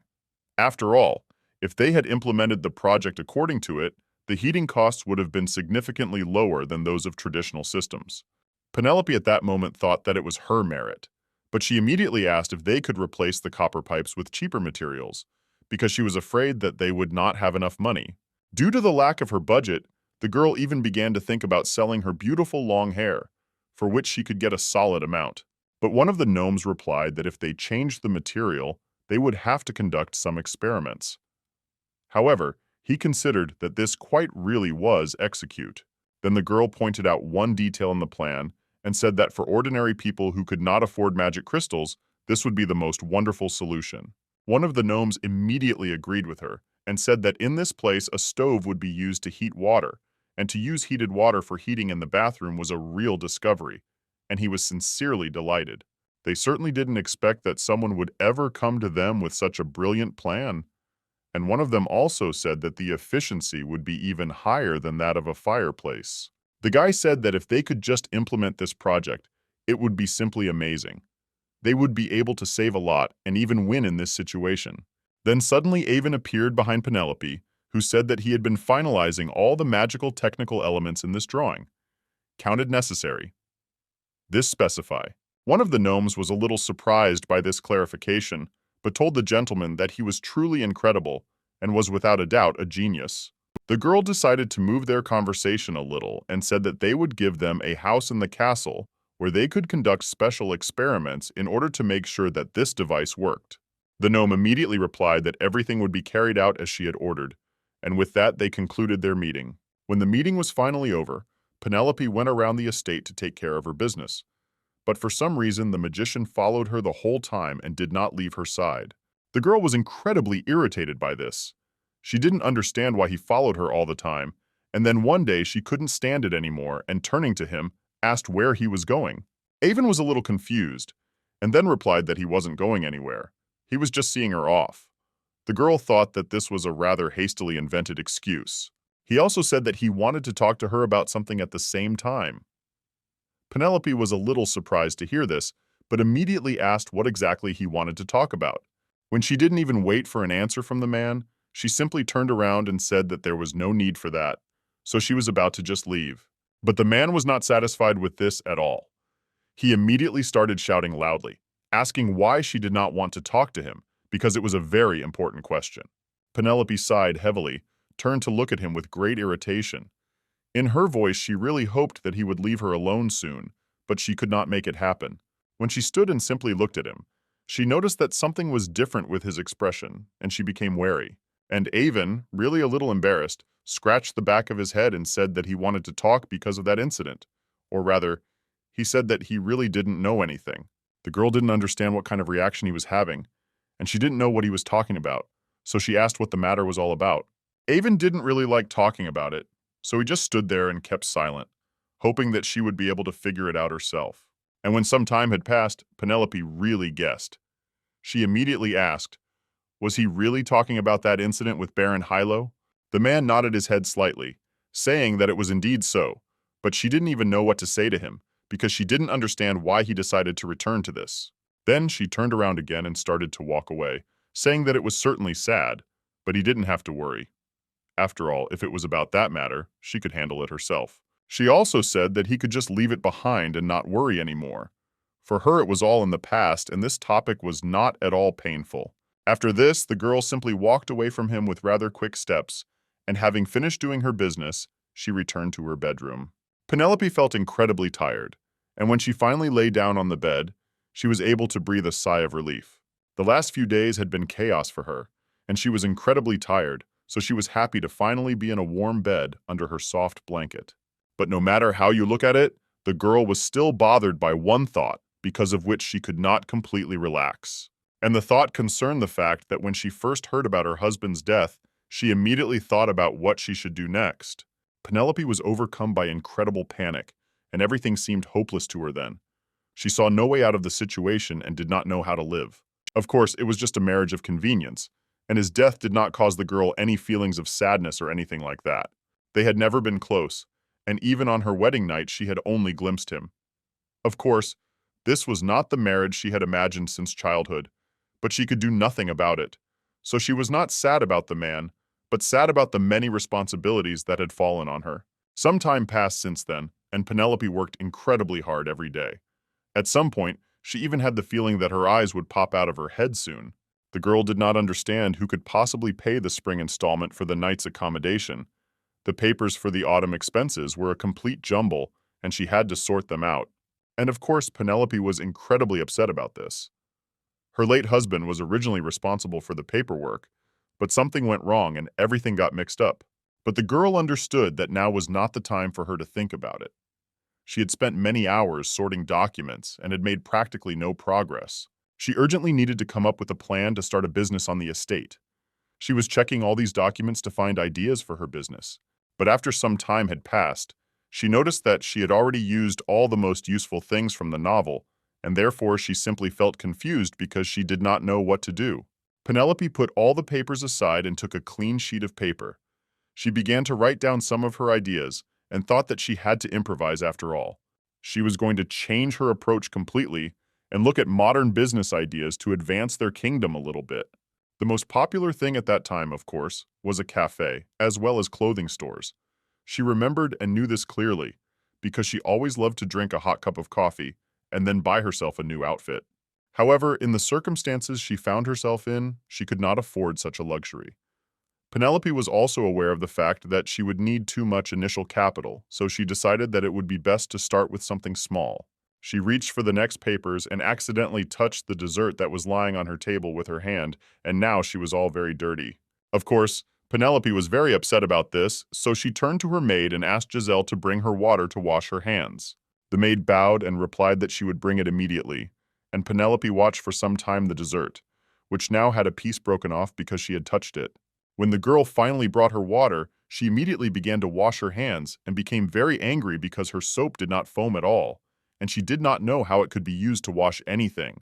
And then suddenly Penelope thought about this soap, and an idea came to her mind. The girl knew that the local soap had no smell at all, and the quality left want only the best. After using it, the skin became incredibly rough, and rich nobles prevented dryness with the help of aromatic oils, but not everyone could afford it. And since they were very expensive, the peasants were doomed to have skin problems and simply could not do anything about it. So now Penelope realized that the plan she had come up with in her head might even work very well in this situation. The girl didn't expect much, but she was glad that at least some idea that could work came to her mind. Therefore, immediately after this incident, the girl went to the magician's room. She knocked once and asked if he was there. The man decided to just ignore her, so he didn't answer, but when she knocked again, he shouted loudly and said that he wasn't there. Of course, Penelope realized that this did not suit her, so she began to knock loudly several times and ask if he was sure he was not there. Then Avon finally opened the door and shouted loudly at the girl, asking what had happened and why she had come to him so late. The man looked at her with an incredibly angry look and said that if it was nothing serious, then he would be even angrier, so he hoped that she had come to say something good and something that could not be put off until later. Penelope was not at all frightened, but in a calm voice asked if it was true that the gentleman understood alchemy, as the leader of the tower had told her. The man replied that it was, but immediately asked why she was asking about it. Also, without waiting for an answer, he asked her not to say that she wanted to synthesize gold. He sighed heavily, looked away from her and said that he was certainly a wizard, but not a god, so he definitely couldn't help her in this way. Penelope smiled happily and replied that of course that was not what she wanted to ask, and said that she would very much like him to teach her how to make soap. Avon, hearing this, was genuinely surprised. He could not understand why she came to him to ask how to make soap. In fact, the man was recognized as a genius in childhood, and at the age of 3, he had already entered the Tower of Magicians. This was something incredible for everyone around him. There he was pampered and cherished, because he was a great talent that manifested itself once in 1,000 years. And he couldn't believe that this girl who stood in front of him actually wanted a great magician like him to teach her how to make soap, something they were taught in their first basic magic lessons. Penelope, seeing his expression, said that it was very angry, and suggested that he had never guessed that this soap would be quite unusual. The man looked at her in surprise and asked what she meant, and the girl replied that she was going to add green herbs to it. And the moment Avon heard this, he asked her to stop, and also asked her what she thought could be useful about soap with green herbs added to it. Penelope was already prepared right away, and said that, firstly, it could give it a very fresh scent, and also improve the effect on the skin, making it clean and moisturized.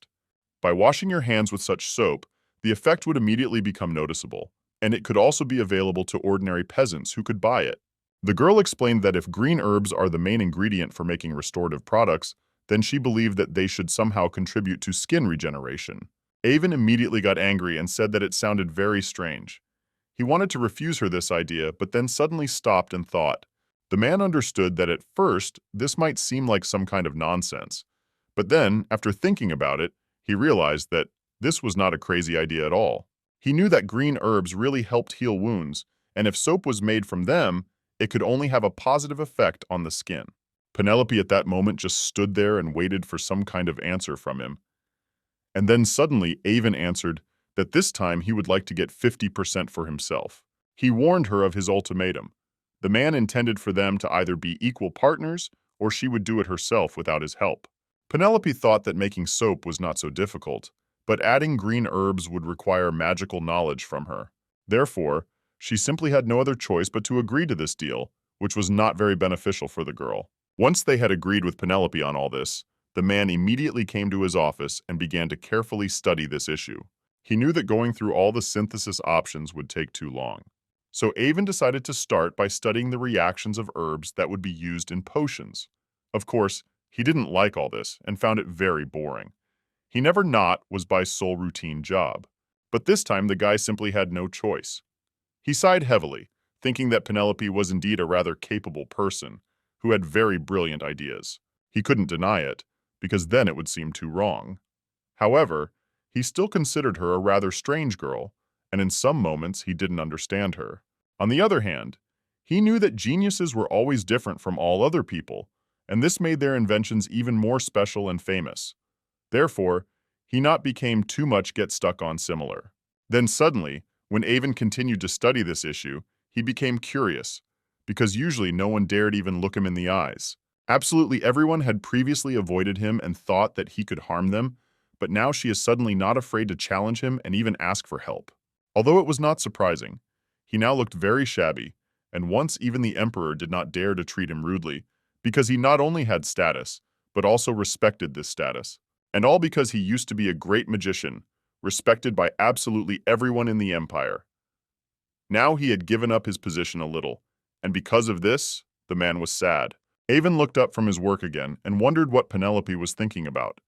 He couldn't get her out of his head, and he didn't understand why. When he looked at the small flower that stood in his jar, he immediately thought of the girl, because it reminded her very much of her. The guy suddenly smiled and wondered what Penelope would come up with next, when they were done with the projects they already had. She really was a good mind, and he found it fascinating to watch what was happening. The next day, Penelope went to the small storage room where all their food was kept. There was a house manager there who was in charge of all this food, and watched as it was either taken away or new food was brought in. When the girl arrived, he immediately greeted her and told the Baroness that he was very glad to see her there. Penelope greeted him and asked how their food supplies were progressing. She was wearing a rather reserved but very beautiful and businesslike suit that emphasized her thin waist. The house manager smiled and replied that although they were a little more expensive that year, their quality was noticeably better than last year. Fabric for the workers this time, was necessarily. The house manager immediately smiled and said that of course he would not forget about it, and also explained that after dinner, he had gathered everyone together and distributed thick winter cloth to them. He also said that thanks to the care of their baroness, they even had funds for the delayed payments, and the workers were very happy about this. As soon as people heard about the payments, they immediately started working twice as hard and twice as fast just to get this money for themselves. Penelope noticed that after the assistant said something about the payments, they started working at a particularly fast pace, and this couldn't help but surprise her. She didn't dwell on it and asked the manager where the head of the trading house was. The man turned to the side and pointed at this guy. Penelope, seeing Pablo, immediately asked him to come over to them for a minute because she wanted to talk to him about something. The man who was standing near the cart at that time and sorting out papers immediately turned around and began walking towards the Baroness. The manager said that the Baroness would like to see him, so he asked him to greet her properly. Pablo immediately bowed and said that it was very nice to meet her. Penelope, smiling in response, said that she too was pleased to meet him, and she herself paid attention to this man and even recognized him. It seemed to the girl that he was the merchant from the main character's retinue. And then suddenly she began to vaguely, but still remember something about the plot of this story. In the original, he was an ally and henchman of the main character. So now Penelope was very surprised and did not understand what he was doing in such a remote place. She knew for sure that according to the plot, he was a big tycoon and never returned to this small town. Then suddenly the man, when she didn't answer, looked at her in surprise and asked what was bothering her. But the girl, smiling, replied that she was pleased to meet him and she would like to know if he could get any materials for her. Pablo replied that she certainly could feel free to ask for anything.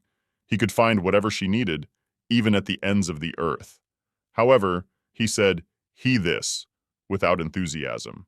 So it was only natural that the girl was a little wary. He said he could find anything, even at the end of the world, and so she assumed that his business had gone bankrupt. But she didn't ask him about such things, so she simply asked if he could get her the ingredients for soap. Pablo immediately asked if she meant caustic soda and vegetable oils, and also asked what quality was needed, since there were low, medium, and high. After thinking it over, the girl said that the average quality for 2,000 gold would suit her, and she wanted to try it for the first time. If everything went smoothly, she would order more later. Pablo immediately became happy and said that he could deliver them tomorrow. And Penelope, smiling, replied that when he brought them, he would have to leave everything in the workshop. He also said that if she needed anything else, she should just tell him. And the girl thanked the man for his concern and said that she would eagerly await his order. The house manager, who stood to the side, simply watched all this calmly and wondered how the lady was able to quickly change and take control of everything. When the next day came, as Pablo had promised, Penelope indeed immediately had all the necessary ingredients for making soap. When everything was finally ready, she decided it was time to get started, so she rolled up her sleeves and got to work. But at that moment, two maids suddenly approached her and said that they had heard that she was going to make soap. Penelope immediately noticed them, and one of the maids, bowing, said that they would very much like to help her. The girl, hearing this, was genuinely surprised and asked if they didn't have enough different worries and things to do without this. She, not wanted, would dare to trouble more. However, the maid, delighted, replied that thanks to her efforts, they had gotten rid of their biggest problem, so now they could help without any problems at all. And the other maid replied that since she had taken up this matter, they were simply obliged to help her, and smiling, she said that the mistress should trust them because they were the strongest in this castle. Penelope was very surprised and said that the words alone were enough, so she was incredibly grateful to them for such help. She told the maids that it was still necessary and important for them to know how to make soap, so she allowed them to come in and told them to watch the process carefully and remember. The maids immediately became happy and told her that they would definitely remember everything, and, if necessary, of course, they would even help her if it was necessary. At that very moment, Avon had already entered the room and, opening the doors, immediately asked from the threshold whether all the materials were ready. Even not said hello. When he saw that the materials were indeed prepared, he told the girl to follow him. Of course, Penelope was surprised and asked where, but he did not answer. After some time, they arrived at his special room, where everything was already specially prepared for making soap. Small jars contained various flowers, stones, and materials that might be needed for this process. He asked the girl not to touch anything there, but to simply leave all the materials next to the work desk. As soon as Penelope entered, she was very confused and scared. She looked at everything that was happening around her and did not know how to react to it. She immediately asked where all these materials and various things came from in the castle of Hala, because she had never done anything like this before, and had never even seen anything like it. The man explained that this was his laboratory. He had simply opened a portal in advance that connected his office to the castle. As soon as Penelope heard this, she was even more surprised, because she had never heard of such a thing being done before, and she didn't even know if it was possible at all. Avon asked her to transfer the materials as quickly as possible, because without these devices, it would be difficult to produce a synthesis between soap and green herbs. That's why he had to open a portal to his lab, because otherwise they wouldn't be able to implement her idea. Penelope was very confused. She stood at the threshold all the time, and after a long time she finally managed to force herself to enter this laboratory. The girl asked if everything would be okay if she went inside. The man was starting to get annoyed, so he replied that if she wanted to know for sure, she could just touch something. But Penelope was still very scared. She held her bag of soap-making materials and did not dare even move. She began to ask the magician if everything would have been okay, and also if the portal would not have closed. She was very worried that if the portal closed, she would have to stay in this place forever, in eternal confinement. She on eyes same started appear tears despair. But then the man suddenly laughed and replied that, of course, this shouldn't have happened, but he would really like to see her reaction if this had actually happened. Penelope, as soon as she saw such a reaction to her words, was very irritated. She did not understand why he was laughing, and also why he stood in such a strange pose. But then, exhaling heavily, she calmed down a little, and Avon asked her to seriously remember that nothing should be touched, because it could be strange and dangerous. The girl replied that she understood everything. After a short time, she brought all the materials that Pablo had given her to his laboratory.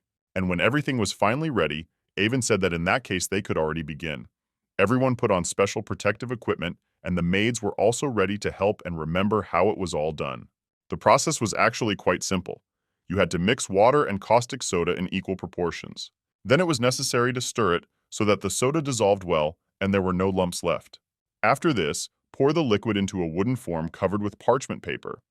And then, when the mass has become transparent and viscous, mix it with oils and fat. When everything was almost ready, Avon took the extract of green herbs in his hands and said that he had extracted them himself. They were going to mix it with ingredients for soap. Penelope, breathing a sigh of relief, said that the process had turned out to be much easier than she thought, and she herself was glad that, with just a little more work, everything would already be ready. But then suddenly, as soon as Avon heard this, he immediately came closer to her and asked if she was really saying this. His voice instantly became rather mysterious and even rough. He said that it was indeed very simple, to use a ready-made extract which he had synthesized drop by drop all night.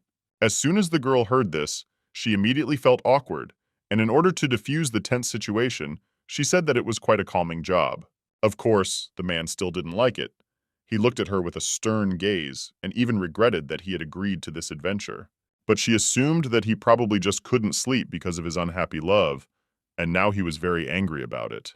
Then, with a smile on her face, the Baroness asked if it was true that he had not slept all night and was now very tired.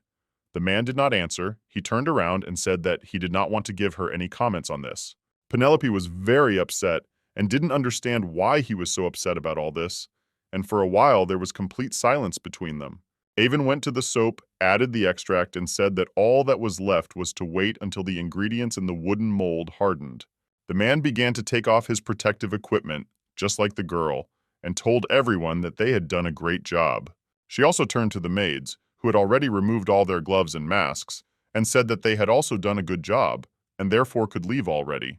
At that moment, Avon waved his hand at the girl and said that she could go too, and Penelope, hearing such an address, was a little surprised and did not understand why he always spoke to her ignorantly. She believed that even though her estate was falling apart, she was still a noblewoman and his employer, so she was already fed up with the way he treated her ignorantly. So she suddenly told him that this place smelled very strongly of grass, and the man who was holding the extracts in his hands, pouring it into the soap, replied that it was the smell of green herbs. Penelope, looking up, replied that the soap could use a little more scent, then it would be more pleasant to use. The man agreed and replied that theoretically it was possible, you just need to add oil with different aromas there. But he warned the girl that before doing this, it was imperative to find out whether there was any benefit at all from these green herbs in the soap. The girl did not object, because it really was a good idea, but in order to show that she was offended by him, she said in a rough voice that everything would be as he said. As soon as Avon heard this, he was very surprised and could not believe that he had not been heard. He was surprised that the Baroness had decided to speak to him familiarly, and he immediately asked, "Does she really say as you say?" Penelope repeated this phrase again, and he immediately asked if she was sure she hadn't mixed anything up, since she hadn't addressed him as you. The girl repeated this phrase again, and the man, walking away from her, thought that she expected special treatment from him, and therefore did everything to show it, but did not say it directly. He couldn't believe that she was actually demanding from him, the one who had been considered a real genius since the age of 3 and had become the manager of the Tower of Magicians. Avon picked up the book and said that if she really wanted him to treat her in some special way, then she could have forgotten about it right away, because that would not have happened. He looked up and said that he was not someone she could treat as she pleased, so he wanted her to treat him politely. Penelope suddenly looked at him and immediately asked what his name was. The man did not understand why she asked this question abruptly and said that he had asked her to call him Avon. The girl agreed and called him by his name, and also added that he could call him Baroness Halo, which is exactly how she originally imagined and asked. Yes, the man replied that it was too long to say, so he didn't want to call her that. Of course, Penelope was irritated by all this, but she considered it necessary to restrain her emotions a little and not spill it all on him. But then suddenly the magician spoke first and said that this was a surname, not a first name, so he would like to know what exactly her name was. Penelope was, of course, surprised, because she didn't think he would be interested, but after some time of thought, she finally gave her name, and there was silence between them for a while. Avon was the first to break the silence and said that in that case, he was ready to call her by name, but nothing more. The girl said that he could do whatever he wanted because she had already realized by that time that trying to change his thinking was useless, and she could not get more out of him. Then suddenly the man asked a strange question and asked if she had often been told that she was rather unusual.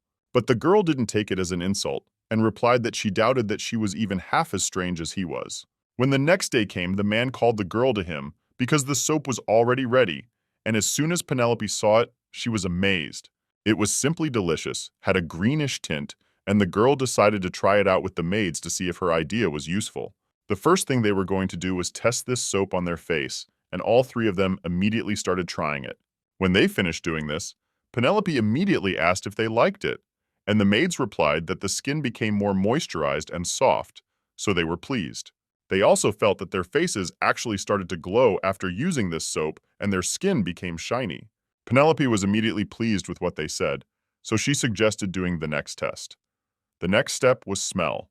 Then the girl asked about the scent, and at that moment their opinions diverged. One of the maids said it wasn't so bad, but the other said the faint scent of green herbs was quite pleasant, and one could tell right away that the soap was good for you. But the last maid replied that this smell was not suitable at all, and she never liked the herbal scent, so she gave the lowest rating. Penelope concluded that the scent really needed some work, and then suddenly she heard some sound coming from the door. As soon as she turned her head to the side, she saw that Avon had fallen asleep, and she didn't understand why he had come at all, since he was just going to sleep. The girl was very irritable, and hoped that his depression would soon end, because she even wondered who could have abandoned him in such a way that it left a strong blow on him. Penelope also wondered if a broken heart was in fashion, because in the magician's fable, everyone decided to follow the manager. No one worked normally or cooperated with the others. But then she suddenly thought about the fact that perhaps he was the real manager of the Tower of Magicians. Of course, it was hard for her to believe this, but most likely it was really so. She began to look at him more closely. The guy had matted hair, dark bags under his eyes that could have been filled with potatoes due to lack of sleep. He also constantly wore wrinkled clothes, and it was hard for the girl to imagine that this man could even be the leader of the tower. In the novel, he was described as a kind and nice man who was like a big golden retriever, but now that she looked at this guy, she was very doubtful. Penelope felt that there was no way this man could be the tower's manager, so she decided to put these thoughts aside. She turned to the maids and told them that she wanted to test the green herb soap for a week first, to see how effective it was, and asked if she could trust them with it. The maids said, of course, and also that it would be an honor for them that they could be of use to her in these matters. The girl immediately thanked them for this and said that for now they could go. She would give them the next instruction a little later. The maids immediately began to support her and said that they were sure that everything would work out, and that the girl could rely on them. After that, they left.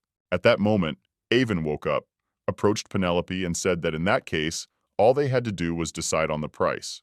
Penelope, seeing the state of his face, immediately asked why he didn't go and get some sleep, because he looked terribly tired. But the man suddenly asked in surprise why she had suddenly started addressing him respectfully again, since she had only recently decided to leave all formalities aside. Penelope completely forgot about it, and then replied that she remembered that Avon from the Tower of Magicians is a very talented and incredibly strong magician. And besides, there were people around, so she thought it was the right thing to do. But the man replied that in fact the reason really lay in the latter and considered it very hypocritical. The girl changed the subject and said that she wanted the soap to smell like fresh orange or summer rose, and she also wanted to try making both options.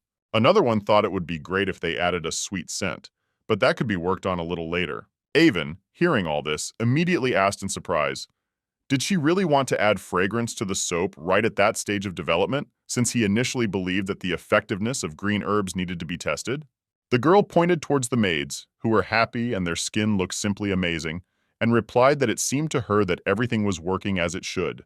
She glanced at the man and asked if he thought the same, but Avon didn't answer. Penelope then responded that she felt that this could result in a better business proposition than she had ever expected. Because of this, young woman was very even happy. He was about to say something, but didn't have time because the girl immediately asked when they could make orange-scented soap, explaining that orange essential oil was needed for this. He also told the girl that in order to obtain it, it was necessary to process the orange peel. Penelope immediately understood what he was hinting at, because they had no workers, and she couldn't go over budget, so she would have to do everything herself. But then the magician suddenly asked if it would be better to buy ready-made essential oil for testing, since she was planning on mass production of soap.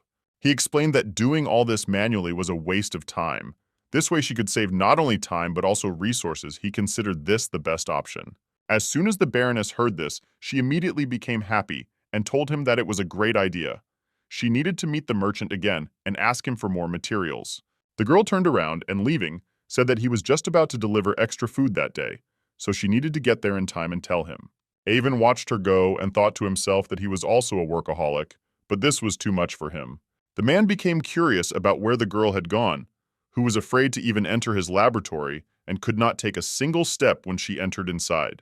Although he thought that this could be quite forgivable for her, because he believed that in this way she would forget her grief and could at least do some things, so he did not say anything to the girl about it. Penelope had already met Pablo and handed him the money. The man bowed and greeted the lady. She told him that she needed orange and rose essential oils and asked if he could get them for her. As soon as the man heard about this, he was immediately very surprised and asked if she was planning to make perfume by chance. After all, if necessary, he could also get jasmine and lavender oils. Penelope, after thinking, replied that she didn't need it yet, since she was going to order the jasmine and lavender a little later.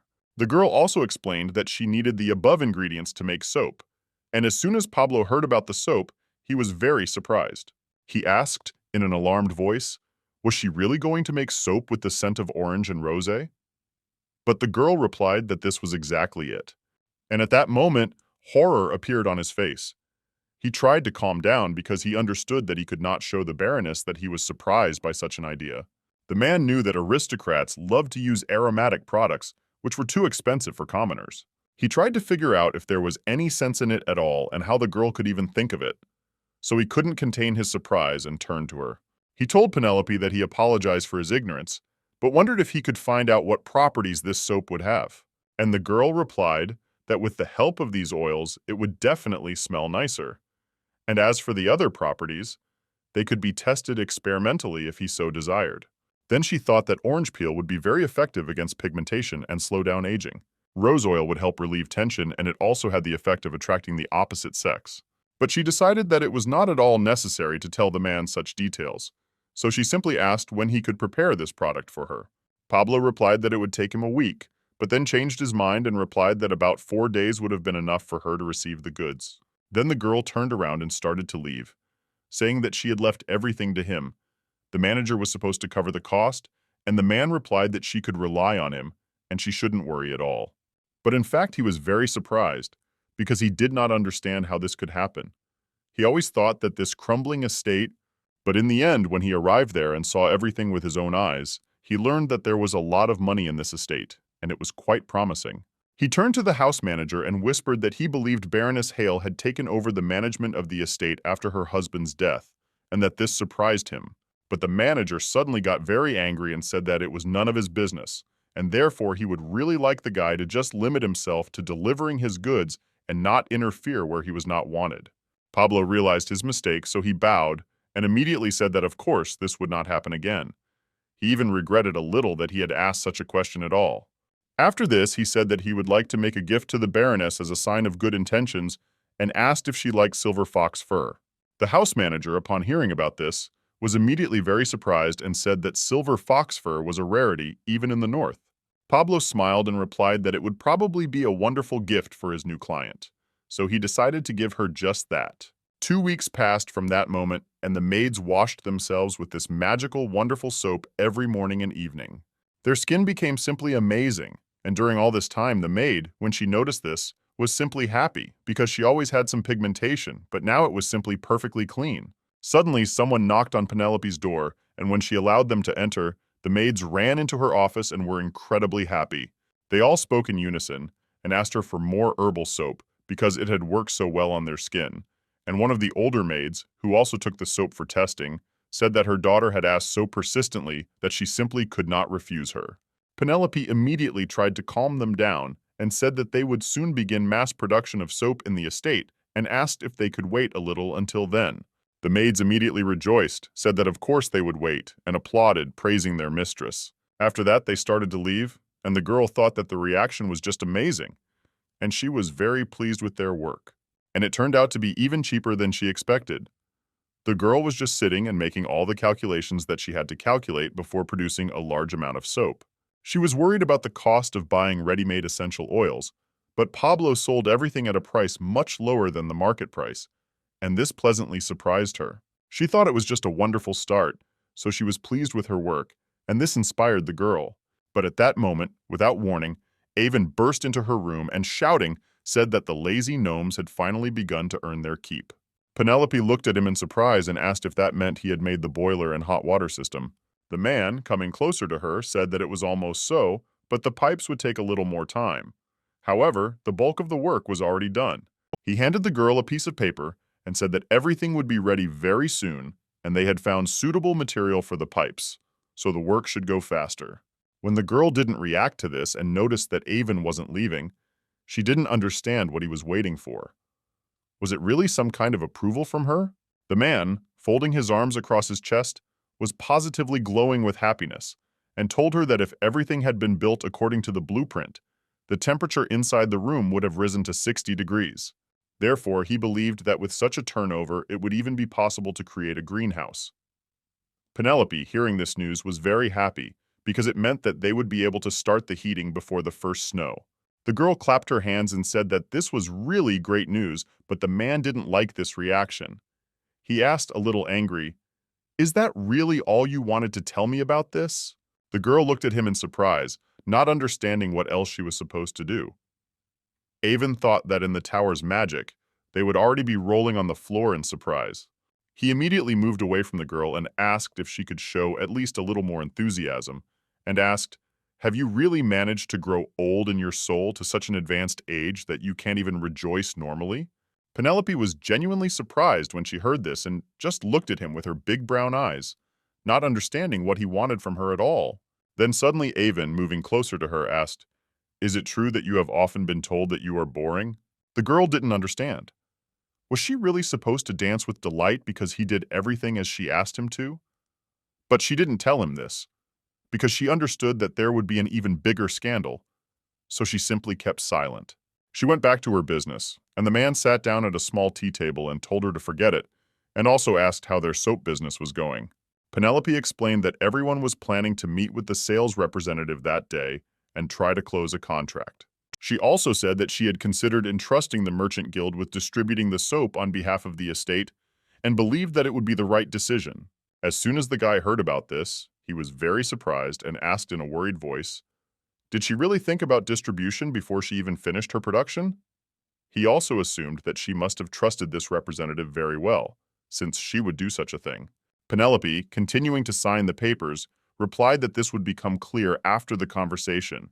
But the man deduced one factor for himself. She knew nothing about the representative and asked when the meeting was supposed to take place. Penelope replied that in about half an hour. She invited him to the estate and Avon replied that it was wonderful because he also wanted to see this representative. As her partner, he had to see him in person. Even though the girl didn't like it, she shouldn't have stopped him, so she replied that as a partner he could do whatever he wanted. After that, they took a break for tea, and Avon replied that he was not at all impressed by the estate, but the tea and scones were still excellent. The girl replied that she would take these words as a compliment, and he replied that if she thought it was a compliment, then she had better get her hearing checked. Penelope, looking at him angrily, said that in order to prevent her hearing from getting worse, he should just cover his mouth, then everything would be fine right away.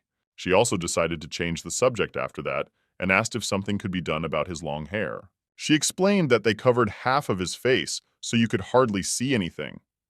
The man, putting his dessert on the table, replied that if he had removed his hair, she would have been constantly distracted by his beautiful and sweet face.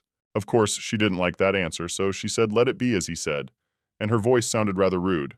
Avon immediately asked, "Doesn't she really believe him?" But the girl had already realized by this time that arguing with him was useless, so she replied that she understood everything perfectly and believed him. At that moment, the door to the office opened, the manager entered and told the lady that the sales representative had already arrived. Penelope asked the guy to prepare tea and refreshments for the representative and invite him to join them. The man immediately said that everything would be done, and after a while the door opened again. Pablo came inside and, greeting the Baroness, said that he was very glad to meet her again.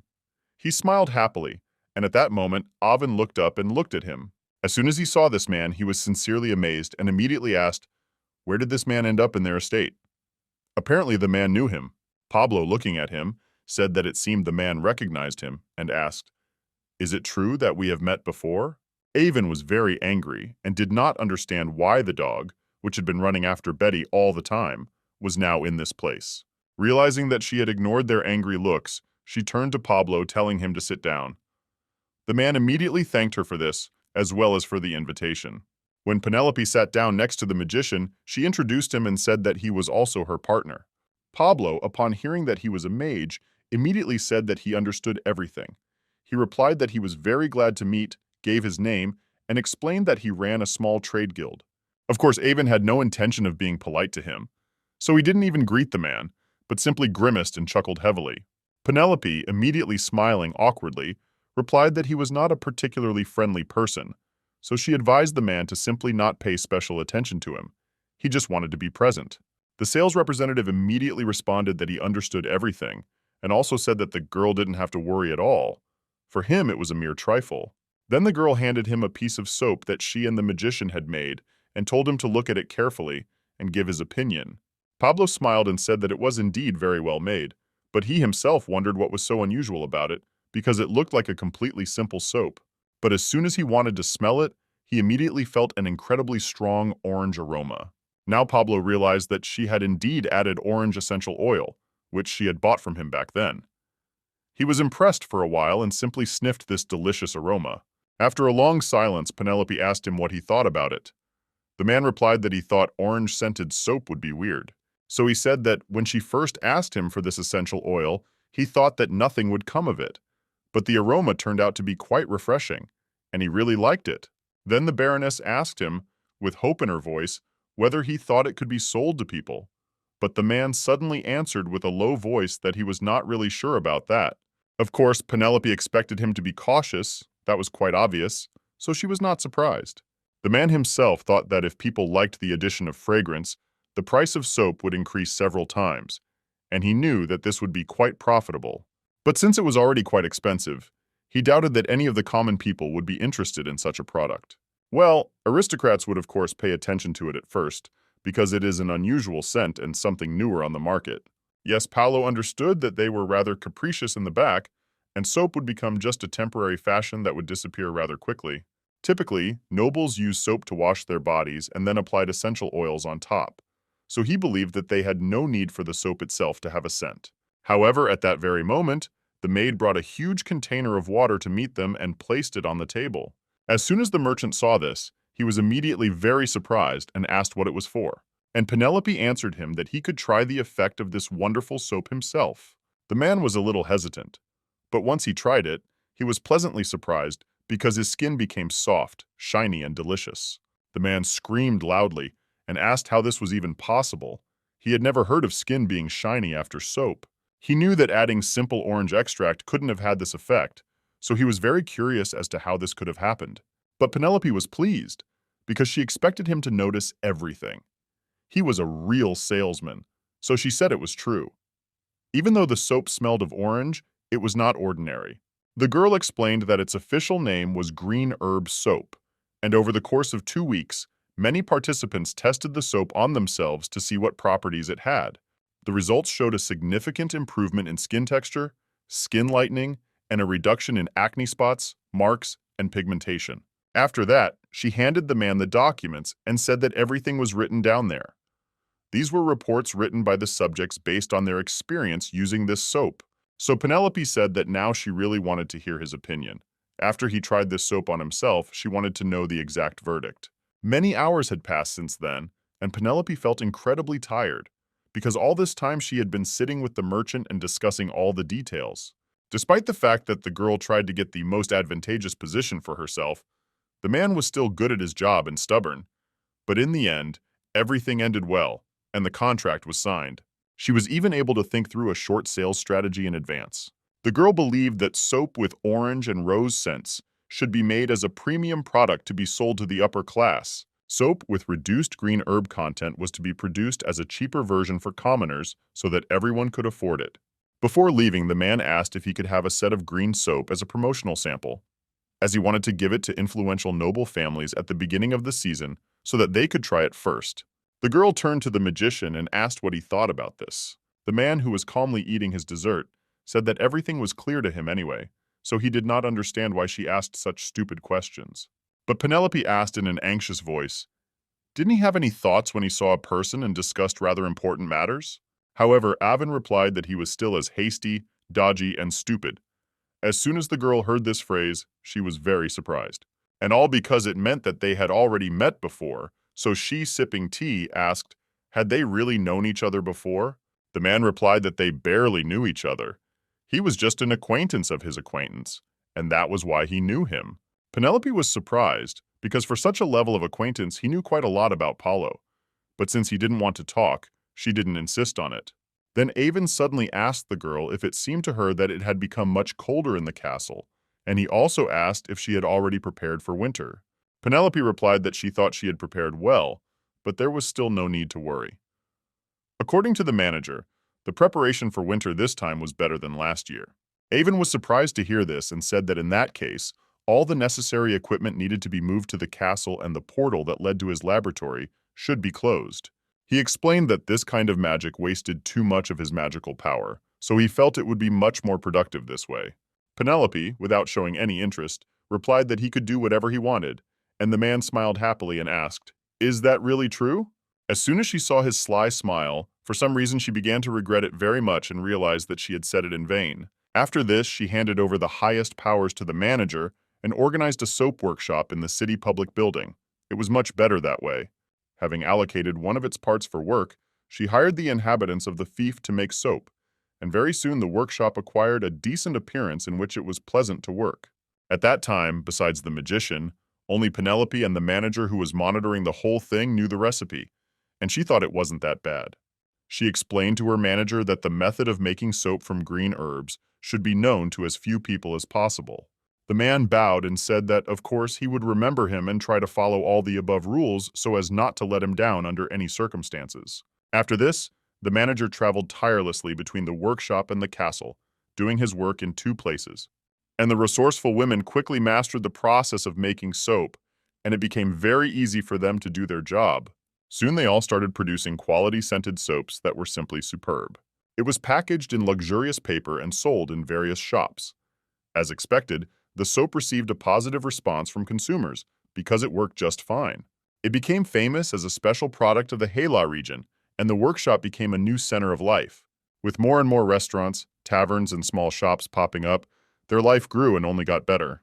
At the weekly meetings, the soap manager told Penelope that the soap workshop was working steadily, and that the onset of winter had given him the anger to process all the stalks of green herbs into extract. The girl said that everything was clear and wrote down some information on a piece of paper in order to later document it officially and keep it as a keepsake. The house manager smiled and said that most of the workers who had previously been engaged in collecting green herbs had found work in the workshop or nearby. He also said that they were all very happy that they would not have to leave the fief in the winter, and that was just wonderful. The man replied that it was all thanks to their dear Lady Baroness, who made every effort to improve their lives. Penelope, smiling happily, also said that this was great news. After that, she asked the financial director how sales of this very soap were going. The man immediately responded that for now the soap was sold mainly among city residents. Efforts had to be made to make widespread advertising. Penelope then wondered if they should package the green herb soap in gift format, so that guests who came to the fief could take it away as a gift. She thought it would be a great idea, and the CFO agreed, so she put it on her to-do list to pass on to others. The girl knew that a patent had already been applied for the green herb soap, and if it were sold exclusively in this place, Halos could even become popular as a tourist destination. And this meant that money would surely gradually appear, so Penelope was very happy. The girl approached him and asked if he thought it would be ideal to distribute soap to the workers that turned out to be defective or simply not suitable for sale. She also thought that it could be sold to the residents of the estate at a low price. The man agreed with her and said that it was a great idea. Penelope had lots of ideas and said they could even ask the workers at the workshop to explain to residents the importance of washing their hands with soap. As soon as they heard about the need to wash their hands with soap, they were very surprised. But this was obvious, because most of the estate's residents used soap only to wash their faces in the morning or to wash their hair and bathe once every few days. Soap was a very expensive and rare commodity for them, so they took care of it. Penelope immediately told them that if you wash your hands with soap before eating or after returning from the street, you can prevent many different diseases, which took even more money. She also said that it was especially effective for preventing colds, which is what she read in one of the books. As soon as the house manager heard this, he was surprised. He said that it was the first time he heard such a thing and asked, "Did the soap really have such outstanding abilities?" Penelope replied that she had accidentally learned this knowledge from a book by a famous southern physician and asked why they didn't try it. She also said that it wouldn't hurt, just so they could test the effectiveness at the fief level. The house manager was immediately delighted and said that if the soap really helped, then there was no reason not to tell about it. He even decided to take on the task of informing the residents about it. Of course, the girl understood that it was unlikely that they would immediately start washing their hands en masse, but if it helped increase soap sales, then she decided that it would be worth trying all the methods. Penelope then turned to Sir Kane, who was also present at the meeting, and asked how things were going with the security and the outside of the castle. The man bowed and said that fortunately everything was fine, and the girl was a little surprised to hear this and asked him to tell her more. Kane explained that thanks to the magical barrier the mage had set up, they were able to reduce the number of guards to a minimum. He also said that in winter, large monsters rarely moved, so it was enough to concentrate the guards on maintaining order within the fief. As soon as Penelope heard this information, she immediately became alarmed and interested. Has the magician already managed to complete the installation of the magical barrier? In fact, magical barriers made of magical stones served as protection against attacks from monsters from outside, and when installed, they required a huge expenditure of magical energy. That's why mages usually built up their strength before creating it, and Penelope was surprised that he was able to do it all so quickly. She had heard that such a barrier could not be set up in 1 or 2 days, and this made her think that the man had truly outstanding abilities, that he was able to do this very quickly. In the world, strong personalities often inspired fear in people, and she didn't expect that a mage could be so outstanding, so she knew that she had to be careful. As they continued talking, a man suddenly approached them, asking for forgiveness for interrupting their conversation. It was one of Penelope's assistants, and he asked in a truly surprised voice how the lady could hire a magician like Avin. Seeing her surprised expression, he said that the servants said that they saw Mr. Avin simply floating in the air. Yes, the other one didn't agree with him, and said that maybe the guy really was a high-class magician, because even he knew that this was an incredibly complex spell that couldn't be done so quickly. So he said that he had heard that magic was divided into different levels. The guy said that the high-ranking magicians were incredibly proud, and so he even doubted whether they had set him too low a salary. They even considered that perhaps they should consider hiring another mage who could perform their duties for a low fee, but also with high quality. Penelope, having listened to them attentively, was a little surprised. She knew that they said that magicians sometimes used their power to extract enormous benefits, or they could even turn ordinary people into slaves and subject them to terrible torture. But in the conditions she found herself in, when she already had to fight for survival, such actions by the magician could have become a truly real disaster. But she turned to them and said that until their agreement was completed, the magician had to remain with them, and as long as he did not bring harm to the estate, then she believed that he should not be touched. Of course, no one argued, because they understood that the Baroness's word was law, so they simply lowered their heads and fell silent. Penelope explained to them all that she needed a magician to expand her business, and they certainly wouldn't be able to kick him out, so she suggested they just end the topic. She explained that they simply could not afford to throw him out, so with a heavy sigh she also said that this would be the end of their meeting.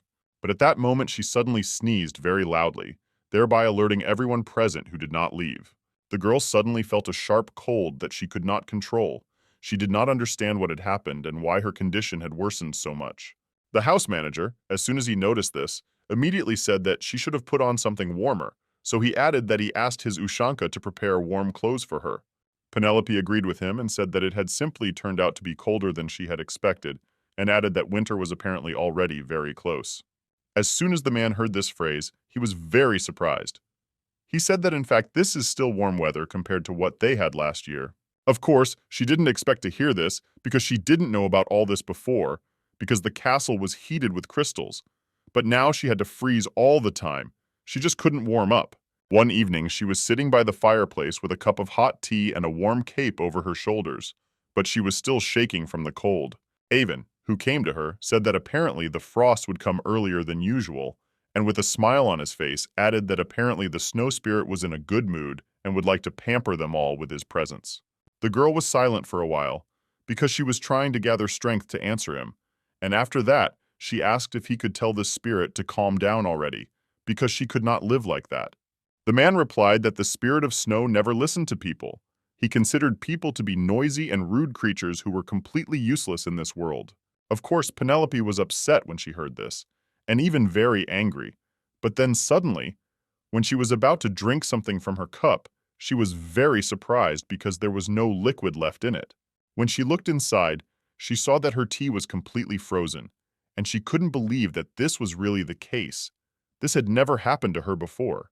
The air temperature felt like -30 degrees to her, and she was always surprised by the fact that everyone around her told her that it was even warmer than last year. She had the feeling that it was warmer outside the castle walls than inside, because it was. The peculiarity of the cold stone walls was that it was like a large stone refrigerator, and they made the castle a real ice trap in which it was simply impossible to survive. She decided to ease their awkward situation with the magician and asked how things were with the hot water pipes, whether everything was going according to plan.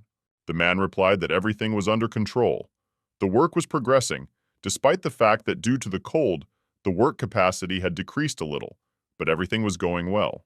Avon also replied that they took apart the pipes from the magical engineering train and converted them into a pipeline. But then the girl wondered why he was still there, why he didn't open that strange door to his office, and maybe she thought it would be warmer there. But the man, turning away from her, said that in fact it was even colder there.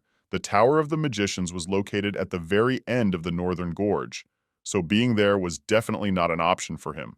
The girl immediately looked at him and was a little surprised, but she did not ask him about it anymore, because she thought that it would be unpleasant for him to talk about it. And in order to at least occupy herself with something, she took a closer look at him and asked if he had been eating properly lately, because she had doubts. Of course, he didn't like it either, and he asked what all these questions were about. He ate as he was supposed to, and anyway, in his opinion, it shouldn't concern her. Then she asked why, in that case, he had lost so much weight, because it was even noticeable to the naked eye.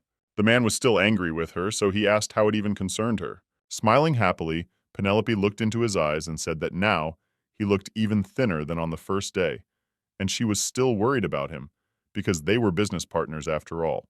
The man reached the peak of his anger and asked if she even understood who she was talking to in her omnipresent language. This made her very angry. She frowned and said that of course it was with the mage she hired, and in response, she asked if he understood the fact that she was still a noblewoman, even though her husband had died. Avon then sat down in his place and, snorting, said that how could he forget that the queen of the garbage dump, which was about to collapse under its own weight, was also a noblewoman.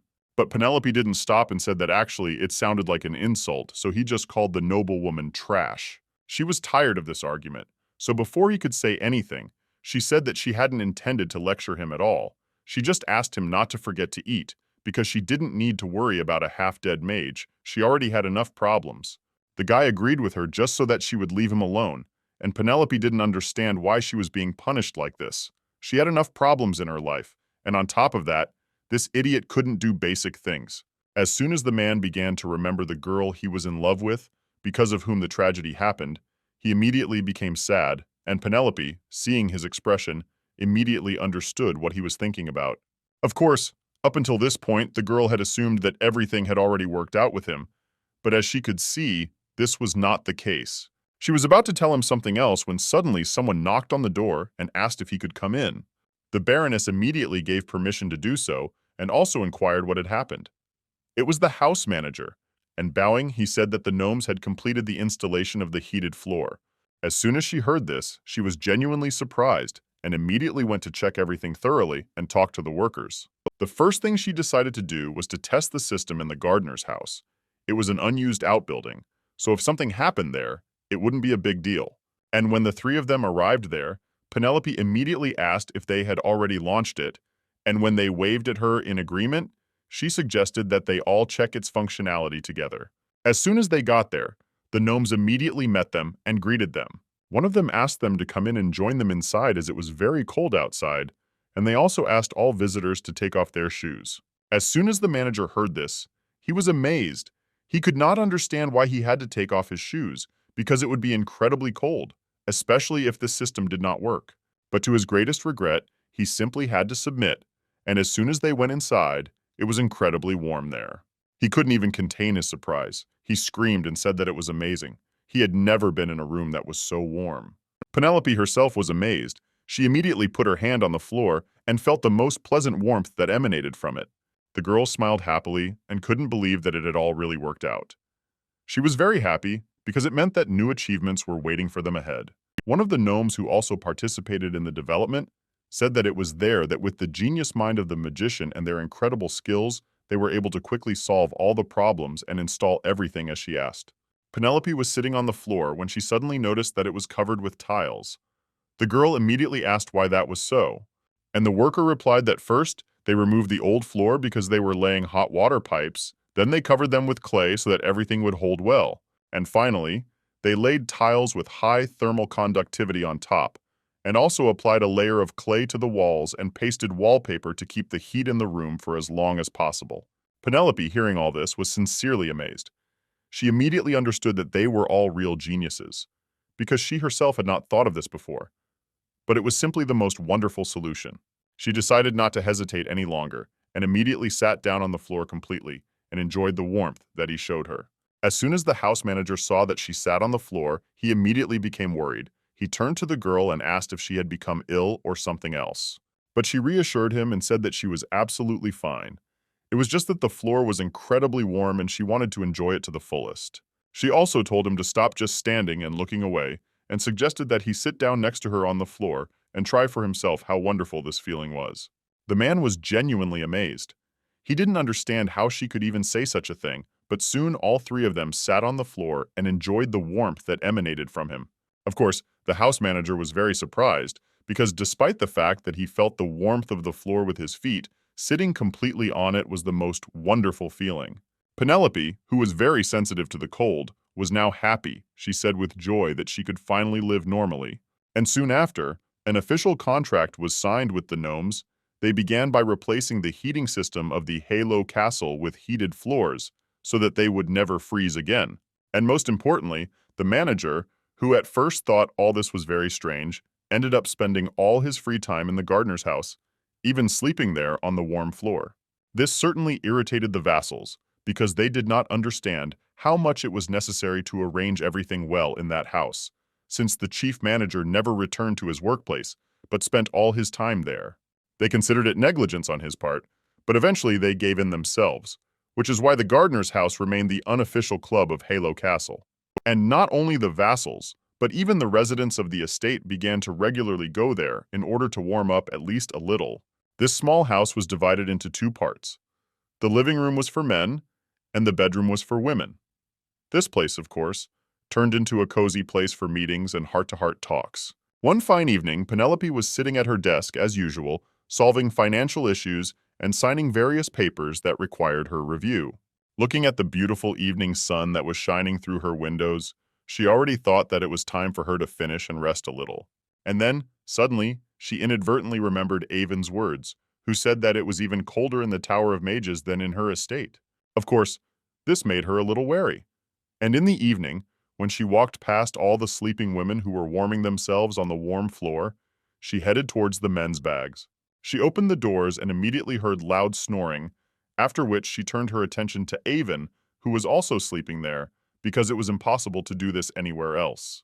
Seeing that even in his sleep he was crying, she closed the door and, sighing heavily, thought about why this man had some special influence on her, because now she wanted to do something nice for him. That evening, the maids were in a separate room, drinking tea and talking about various things in their lives. One of them said that she couldn't even imagine that in winter it would be possible to be and sleep in such warmth. It was hard for all of them to believe that this winter, they would no longer have to wrap themselves in a lot of clothes in order to at least warm up a little in the evening. Another maid agreed with her and said that she did not want to return to the castle at all. After such nights, it was so cold there that it immediately brought to mind this place, which was delightful. Penelope immediately started smiling as soon as she heard their conversation, and how much she wished the bedroom could accommodate all these assistants too. She sat in the office and worked, which was also heated. The girl said that very soon the gnomes would finish installing the heating in her bedroom, and then they would be able to use this place. She explained that when the arrangement of the vassals' rooms was finished, they would definitely start installing heating in their bedrooms as well. As soon as the maids heard this, they were delighted. They said that even the thought of it was enough to make them happy and imagine how warm it would be there. At that moment, the door to the room suddenly opened and a woman entered, bringing baked sweet potatoes for the lady, and also added that she had also brought milk, as she had asked. Penelope thanked her and asked if she had treated the magician, who was in the living room. Seeing this delicious sweet potato, she immediately became even more hungry, but the woman replied that he refused the treat, so there was nothing she could do about it. Then the girl thought about the fact that apparently he was still very hard going through the breakup with his other half. But he still had to eat, because they still had to run a business together. So Penelope had to come up with something to interest him in food. When the girl asked the cook to give her his sweet potato, she said that she would bring it to him herself. As soon as she heard this, she was astonished, as were the maids, because they did not expect that she was going to do it herself. Yes, Penelope didn't understand why they were so surprised, so she simply held out her hand in anticipation of food. She knew that in order to work effectively, one had to always eat well, so she made sure to get him to eat. Immediately after this, Penelope went to the men's part of the rooms. And as soon as she went inside, everyone was immediately very surprised when they saw her. They stood up to bow and greet her. The girl was starting to get annoyed by this, so she said that they shouldn't always do this. But the workers did not understand how they could rest peacefully when the mistress was standing, so they had no right not to get up, even if she asked them to do so. Penelope noted that before that, it hadn't bothered them to sit quietly, even though they were separated by just their backs, and this was still a common room. She sat quietly, worked in the office, and they rested here. It was quite normal. The men didn't know what else to say to this, and she simply waved her hand and asked them to lie back down and not pay attention to her, to pretend as if she wasn't there at all. Meanwhile, Penelope approached Avon, who was not even going to get up. He lay quietly and did not pay any attention to her. But when he saw her, he said that if she was going to the toilet, she should go straight down the corridor and not stop in the men's room. But the girl was standing opposite him. The man was lying on the couch, and she, holding out a sweet potato, told him to get up and eat it immediately. As soon as the man heard this, he immediately became very irritable.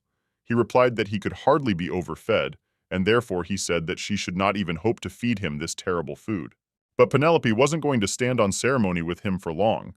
She peeled the sweet potato and shoved it straight into his mouth, not even paying attention to the fact that he still resisted.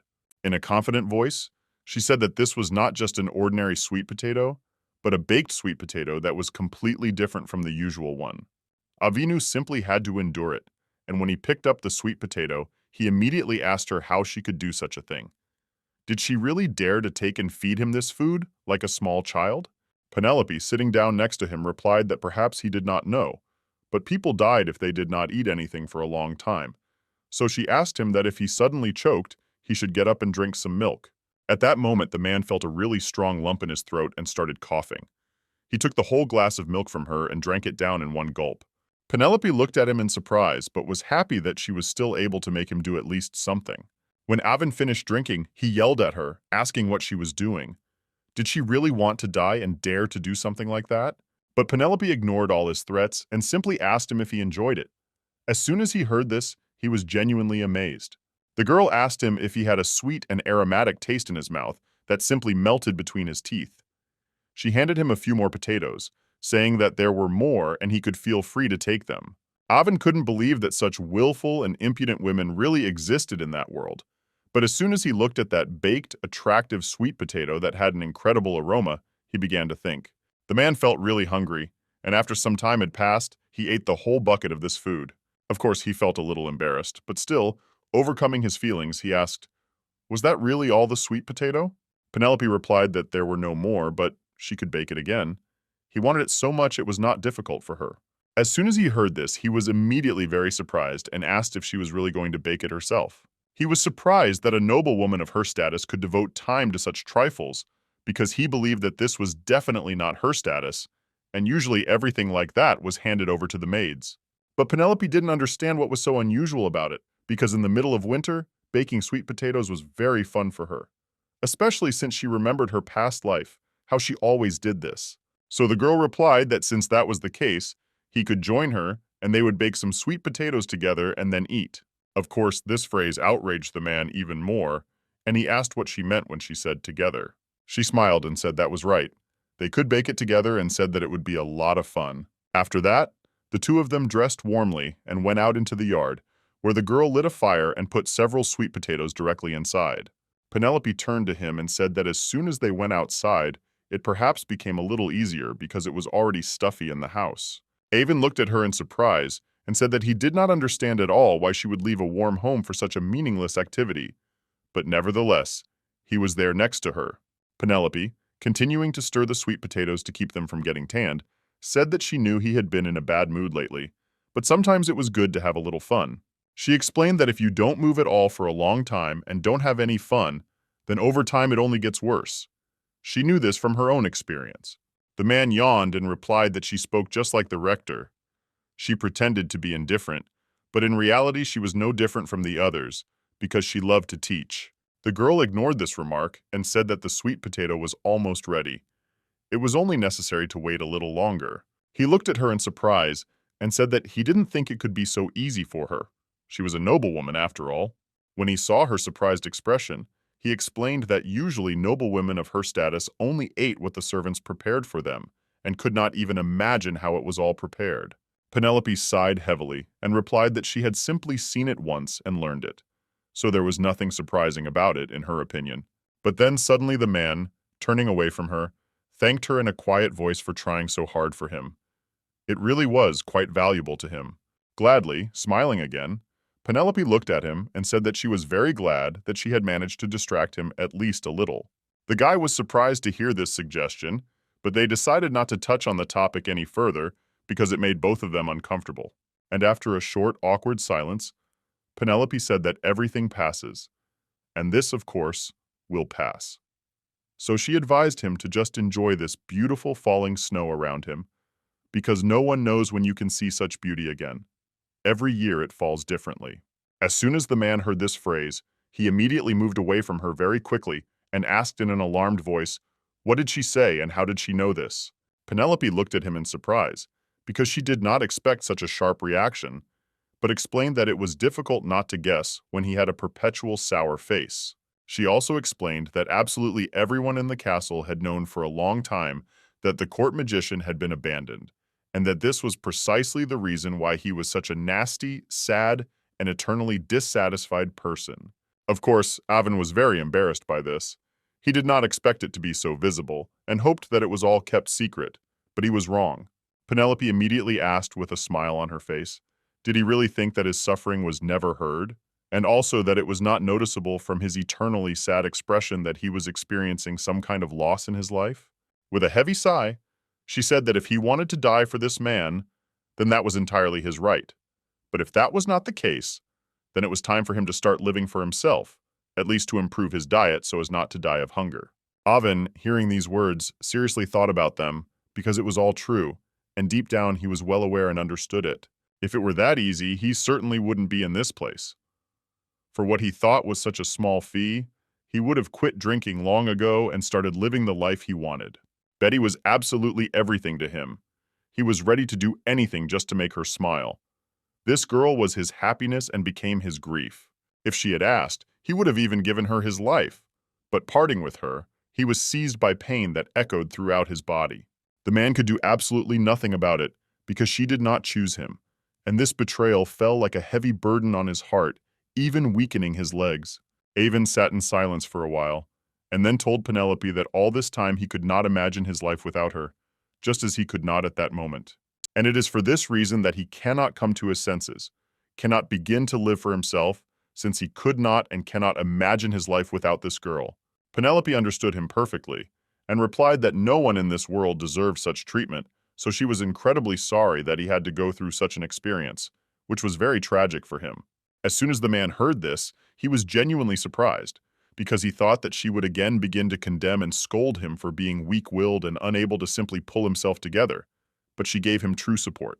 Then suddenly she looked at him with a very serious look and asked, "Is it really necessary to sacrifice your life because someone left of their own free will?" She decided that it was best to focus on her life, her work, her hobbies, anything to get over this loss and move on, because otherwise this life would simply be wasted. Avin, hearing these wise words, immediately thought about them seriously, because no one had ever said anything like this to him. People immediately condemned him and did not understand. After their conversation was over, they sat by the fire for a while in silence. Then, when the sweet potatoes were ready, Penelope asked if they were going back inside. The man immediately said that they certainly were. The snowstorm outside continued, and as soon as they entered the warm house, the maid immediately turned to her mistress and asked if she was cold, and also wrapped her in a warm blanket. Penelope smiled happily and said that everything was fine. It was warm near the fire, so she was definitely fine. Then the maid suddenly asked where the magician had gone. Penelope explained that he had gone to his workshop, and also warned that if he decided to refuse food again, they were to call her. She said with confidence in her voice that she could handle it herself, and the maid, despite her great surprise at this statement, said that this was what she would do. But when she saw her worried look, she immediately asked, had something happened that made them worry? The maid replied that it was nothing like that. She was just wondering how the mistress could not be afraid of this mage. After all, he seemed incredibly strong, and this man had a rather nasty character. At any moment, he could dislike something, and he could do something bad. Hearing this statement, Penelope was genuinely surprised and immediately asked, was the girl really afraid of the magician? This question surprised the maid a little. She lowered her head and quickly said that she herself did not know for sure. But she also said that it seemed to her that he was not such a bad person as he might seem at first glance. Penelope, hearing these words, immediately smiled happily, because she understood that the attitude towards this man was changing, and for the better. So she said in a happy voice that she had thought exactly the same thing. He was not at all what he might seem at first glance, and that was precisely why she saw no problem in communicating with him. When the next morning came, Avin came into the dining room, and seeing Penelope there, he immediately asked, had she really already had breakfast? The girl, who was taking her food at that moment, replied that she usually always had breakfast at this time and asked if he would like to join her. The man asked in surprise, could he really do that? After all, he thought that it would be somehow unacceptable. But Penelope was glad that the previous conversation that had taken place in the evening had had a good effect on him, and now he even came himself to eat. So, continuing to eat her food, she told him to sit down quickly, otherwise the soup would get cold and lose all its taste. As soon as Avin sat down at the table, he immediately began to grab food with his hands and ate it very quickly. Of course, Penelope was surprised to see this. She told him to eat at least a little slower because that way he could choke. The man, picking up another potato, replied that he was still eating slowly, and this was indeed true. He was trying his best. Penelope looked at him in surprise, not understanding where he suddenly got such a brutal appetite. It was really strange, in her opinion. But when the man noticed her gaze, he immediately asked why she was looking at him like that, and also told her to start eating her food too. The girl smiled and replied that she was just a little surprised at how well he ate, considering that before he refused to take even a crumb into his mouth. Avon, continuing to eat, replied that he found it strange that this surprised her, and also added that if she had not started eating, he would have eaten her portion with pleasure. Penelope, of course, didn't want this, so she immediately went back to her breakfast and said that she had actually eaten. And as soon as she started eating her potatoes, she didn't even notice how dirty she had made around her. Avon, sitting opposite her, noticed this clearly. He reached out to wipe her mouth, but realized that it would be very inappropriate. So, lowering his hand down, he said that she had potatoes on her lips and asked, "Is it really true that such manners are the norm for aristocrats at the table?" Of course, he was used to hiding his embarrassment behind sarcasm, so he took the food in his hands again and said those not very pleasant words. But Penelope immediately wiped her cheeks and said that she hadn't even noticed it. They ate in silence for the rest of the time because they were really hungry. Penelope looked outside and saw that many knights were out for morning training to keep their territory well guarded. She absolutely loved this way of starting the day, and breathing a sigh of relief, she thought that it would be simply wonderful if it were always so calm in her soul and around her. She also decided that when the heating in the castle was completed, she would be able to relax completely. She thought about the fact that later she could even start decorating the castle, and the soap also needed to be made popular among absolutely everyone so that the business would flourish. She walked over to the window and began to watch intently as the knights fought among themselves to improve their hand-to-hand combat skills. Penelope simply couldn't take her eyes off all this, because the men looked very masculine and attractive in knightly uniform, and even with swords. Avon, who came up to her from behind, immediately asked in surprise, "Did she really like it that much?" The girl, a little embarrassed, immediately looked at him in surprise and asked what he was talking about. And the man, folding his arms across his chest, replied that she seemed to like the way people bumped into each other until someone drew first blood. She immediately asked, was there really any blood spilled during such duels? After all, they used wooden swords precisely so that no one would hurt the other, because that would be strange. But Avon did not like such events, and replied that of all the ways to force the enemy to surrender, this was the most barbaric. Penelope, upon hearing this, immediately frowned and said that such words might offend the knights who trained very hard in order to protect the territory. But the man didn't care at all. He said that he didn't force them to take up swords, so he had the right to express his opinion as he saw fit. As soon as the girl heard this, she immediately became wary, because that day Avon's tongue was sharper than ever. He had an answer to every word she said. She suggested that when magicians come to their senses, they become incredibly sarcastic people and always walk around dissatisfied with everything. Having calmed down a little, the girl replied that they should actually be grateful to them for the fact that they were ready to risk their lives for them every day. But Avon got so angry that he even started yelling at her, asking if she realized that he was the one saving their lives, and asked who she thought had set up the magical barrier behind the outer walls. He was the one saving them. The girl was very surprised at this point and asked, did she really not say that she was grateful to him? Without waiting for an answer, she immediately thanked the man for the work he had done. She really appreciated it. She also said that thanks to him she could be calm this winter and was sincerely grateful for that, of course. The man, of course, was very surprised, because he expected that she would not thank him, but this girl did it in such a pleasant way. He waved his hand and said that if that was the case, then fine. After that, he went back to his tea.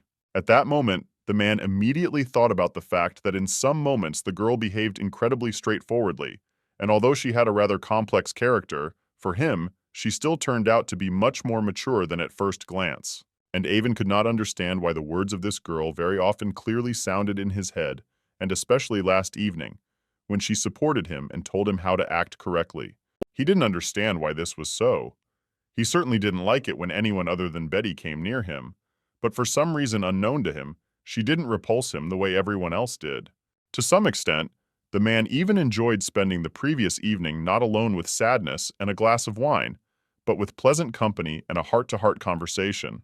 He was about to say something to Penelope when suddenly the maid came into the room. She suggested opening the window because she wanted to air the room, as it was very stuffy there. She unceremoniously stood between the man and the woman and immediately began to open it, not even paying attention to the fact that they had been talking before. Penelope immediately turned to her and said that this was indeed the case, and also added that they had already finished breakfast, so it was time to clear away the dishes.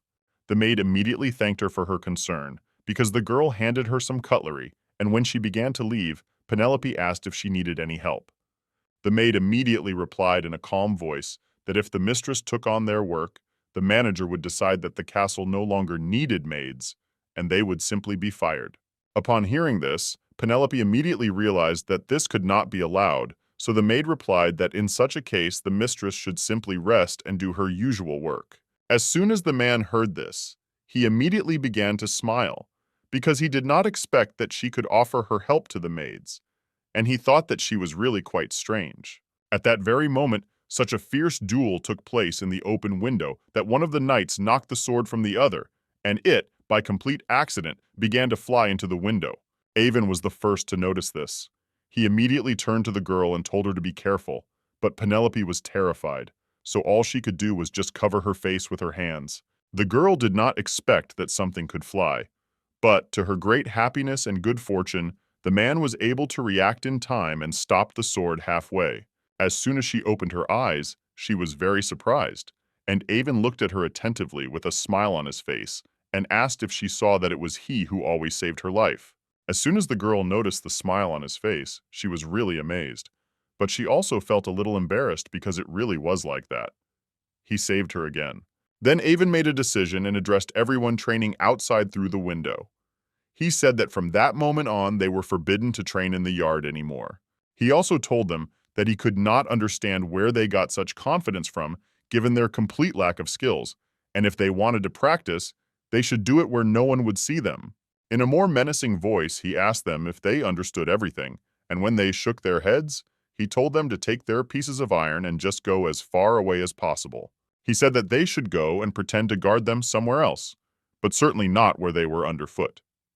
The knights immediately bowed, asked for forgiveness, and began to leave.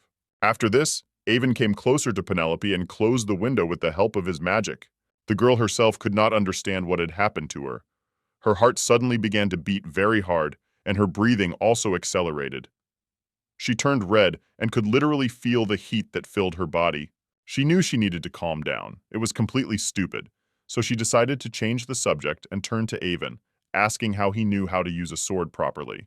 The man nodded his head in the other direction and asked what she meant when she said that. Penelope explained that she thought he was a magician, but he caught the flying sword and asked, "Was that really magic?"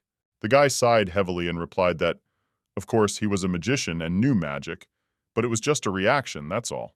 Then she thought about the fact that this man really was a genius, because she had never seen people with such good reactions. Usually, characters that weren't in the original couldn't be that strong, because they were created to highlight the strength of the main characters. Therefore, Penelope did not remember at all that in the original, mages also had excellent sword skills. Although then she suddenly thought about it and realized that there was one person who possessed this knowledge and skills, and that person was the master of the magic tower, Arwen. The master of the magic tower was a genius who could have become a famous swordsman if he had picked up a sword earlier. He hated shedding blood and despised all those who tortured the weak, so he never had any interest in anything like swords. But if someone attacked him first, he knew no mercy. The man was ready to destroy everyone around him, just to protect the person who was important to him. And now that Penelope thought about it, she realized that Avon and Arwen were very similar names, incredibly similar. And then she looked at the man from a completely new angle. He had soft, beautiful platinum hair that looked like honey. Also, the leader of the magic tower had a cute and charming character. Every time he flirted with the main character, the readers just went crazy. And it was incredibly difficult for her to accept and believe the fact that this was Avon. After all, when she looked at the man, she saw only withered, faded hair, shabby clothes, and his character did not match at all. She breathed a sigh of relief and thought that this was complete nonsense, so she was glad that she had changed her mind about thinking that way. Then suddenly, Avon, angry, leaned closer to her and asked why she was looking at him so intently. The girl, laughing nervously, immediately replied that nothing like that. She was just a little surprised until now, after he caught that sword. But when she looked at the man again and thought about it, she realized that despite his unkempt appearance, he had very fair skin and broad shoulders. He was tall and had a toned body, so she seriously wondered if this man could really be the master of the magic tower. Some time had passed since then, and Penelope was already in her office with the magician, when suddenly someone knocked. It was the manager. He asked the lady if she was there and if he could come in. The girl immediately said yes. And as soon as he entered, Paolo appeared behind him. The man bowed, greeted the hostess, and said that he was very glad to see her again. Penelope smiled and replied that she was also glad to meet him and invited him to come inside. But the man turned his attention to Avon, who was not at all welcoming.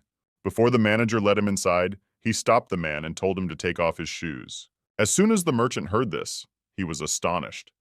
He immediately asked what it meant to take off your shoes, because he had never done this in houses before. Looking at Penelope in confusion, he also noticed that she was standing on the floor completely barefoot. He even felt a little embarrassed because he saw the feet of an aristocrat, because he understood that this should not happen. It was completely wrong. He did not know what to do and was confused. Then suddenly the manager looked at him with alarm and asked what he was expecting. Paolo immediately apologized and began to take off his shoes. He stepped barefoot onto the wooden surface and was truly amazed because it was incredibly warm there. He immediately looked at the manager and asked what they had done with the place. He was truly fascinated, surprised, and confused at the same time. The manager waved his hand and said that he had forgotten that the man had seen the underfloor heating system for the first time, since he had only just decided to visit them after its installation. Paolo, having heard about the underfloor heating system, immediately asked if that was really what they called this heating installation. He was very curious about what kind of magic was used to make it work. But Penelope decided to interrupt their meaningless conversations and immediately asked the merchant why he had come to see them. The man immediately replied that he was carrying materials for soap and just remembered about the lady. So he decided to stop by to say hello, since they hadn't seen each other for a long time. He stood in one place, still not believing that all this was real. When he arrived at the castle, the chief steward said that she was not there, and he decided to look for her somewhere else. As it turned out, she was right here. Penelope, with a heavy sigh, immediately realized that this was indeed the case. After that, she explained that the patent for the heating system belonged to her and the magician Avon, and the production and installation were done by the gnomes. If Paolo wanted to participate in the expansion of the business, it would be best for him to talk to the gnomes about it, because she was not aware of their schedule. Paolo was truly amazed, but immediately became very happy. His eyes literally sparkled, and he thanked the girl with all his heart for this. Bowing, he asked when he could meet the dwarves, and Penelope replied that they were busy building the castle, so he needed to go there. The man thanked her again and said that he would go there immediately, and then took out a small box and handed it to the girl. With a smile on his face, he said that he really hoped she would like it. In the box was a small jar of dark brown beans. As soon as Penelope saw them, she was genuinely amazed. She immediately asked in a trembling voice, "Are these really coffee beans?" Paolo was surprised that she knew about it, but said that, as she probably knew, southern aristocrats drank this drink very often. At first, the coffee might seem too bitter to her, but once she got used to it, she would definitely like it. That's why he got it especially for her. Penelope, smiling happily, simply looked and listened to him, realizing that he might not tell her anything, because in her past life she had used this constantly. Then the man started looking for something in his pocket, saying that he also brought instructions on how to make this coffee. But Penelope, waving her hand, said that there was no need for that. She knew how to cook it and thanked him for such a find, saying that she would be glad to try it. Paolo was surprised that she already knew how to prepare it, because he himself had only recently learned about this drink, and even more so about the methods of preparation. He knew that in the north, only the wealthy could afford coffee, and so Penelope never ceased to amaze him. Every day he learned something new about her. But at that moment, Avon suddenly stepped forward, covering the girl with his body, and said that if Paolo had already finished, he could leave. Paolo was surprised. He did not understand what such a sharp reaction was connected with, but, bowing to the hostess, he said that it was really time for him to go. But Avon suddenly interrupted him and asked why he called the girl mistress, since she was not one to him. The merchant did not understand at all why the guy was pestering him like that.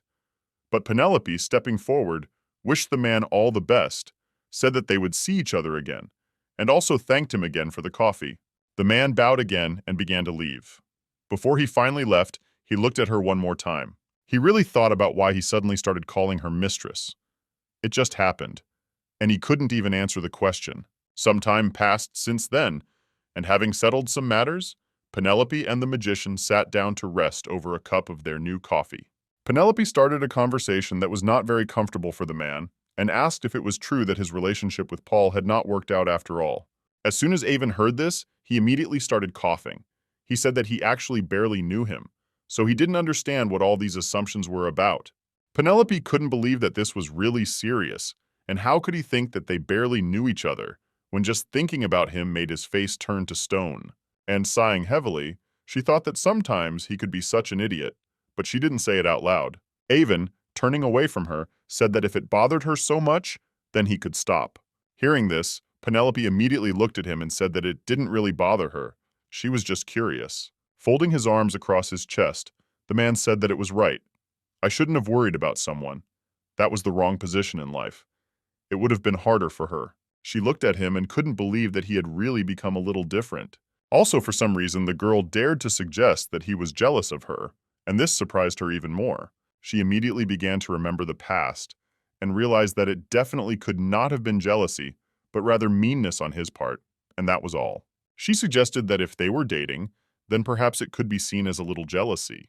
However, even the thought that they could meet and have some kind of close relationship immediately made Penelope feel sick, and she decided to just stop thinking about it. And so, several days passed from that moment, and at the same time as the work in the bedroom was completed, Penelope also finished finishing Avon's bedroom. So the girl was finally able to move to her quiet room and immediately felt the taste of real peace.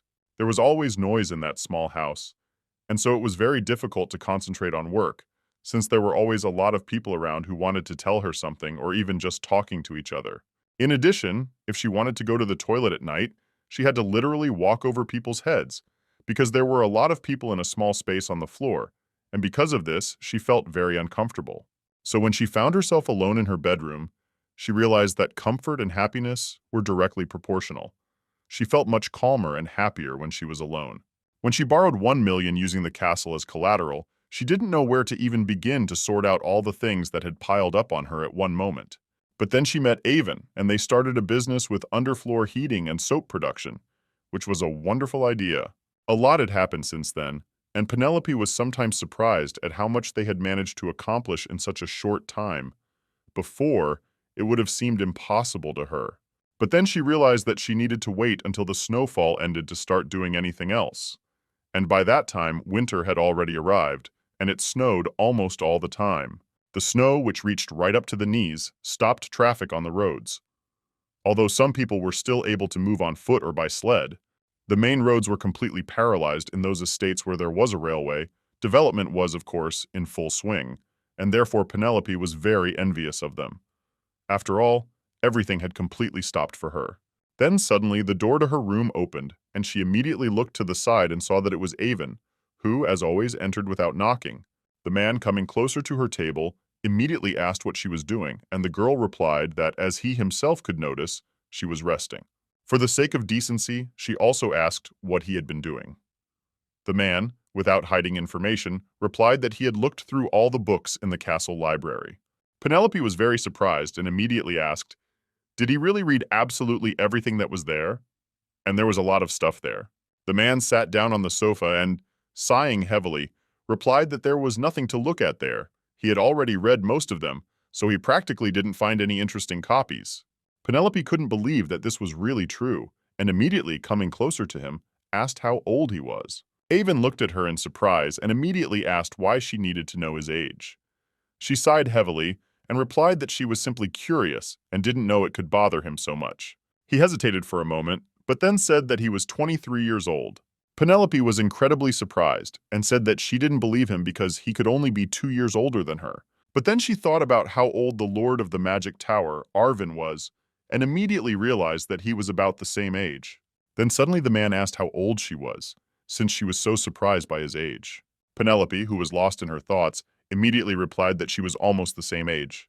There was an awkward silence between them, after which she frowned and said that she needed to work, so she asked him to leave her room. Avon looked at her in surprise, not understanding what had happened. He also said that she was strange, because he hadn't done anything like that. He had simply asked about her age, just like she had.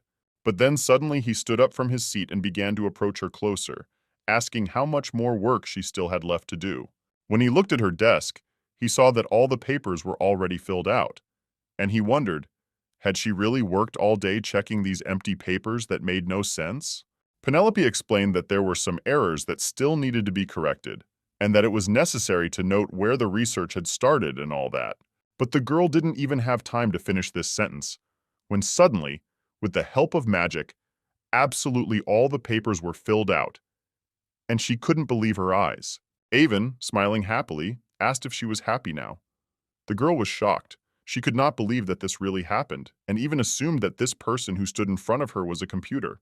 The man then put his hands on the table, moved closer to Penelope, and said that he was bored. She could finish the work later. She looked at him in surprise and immediately asked what she could do to him in that case.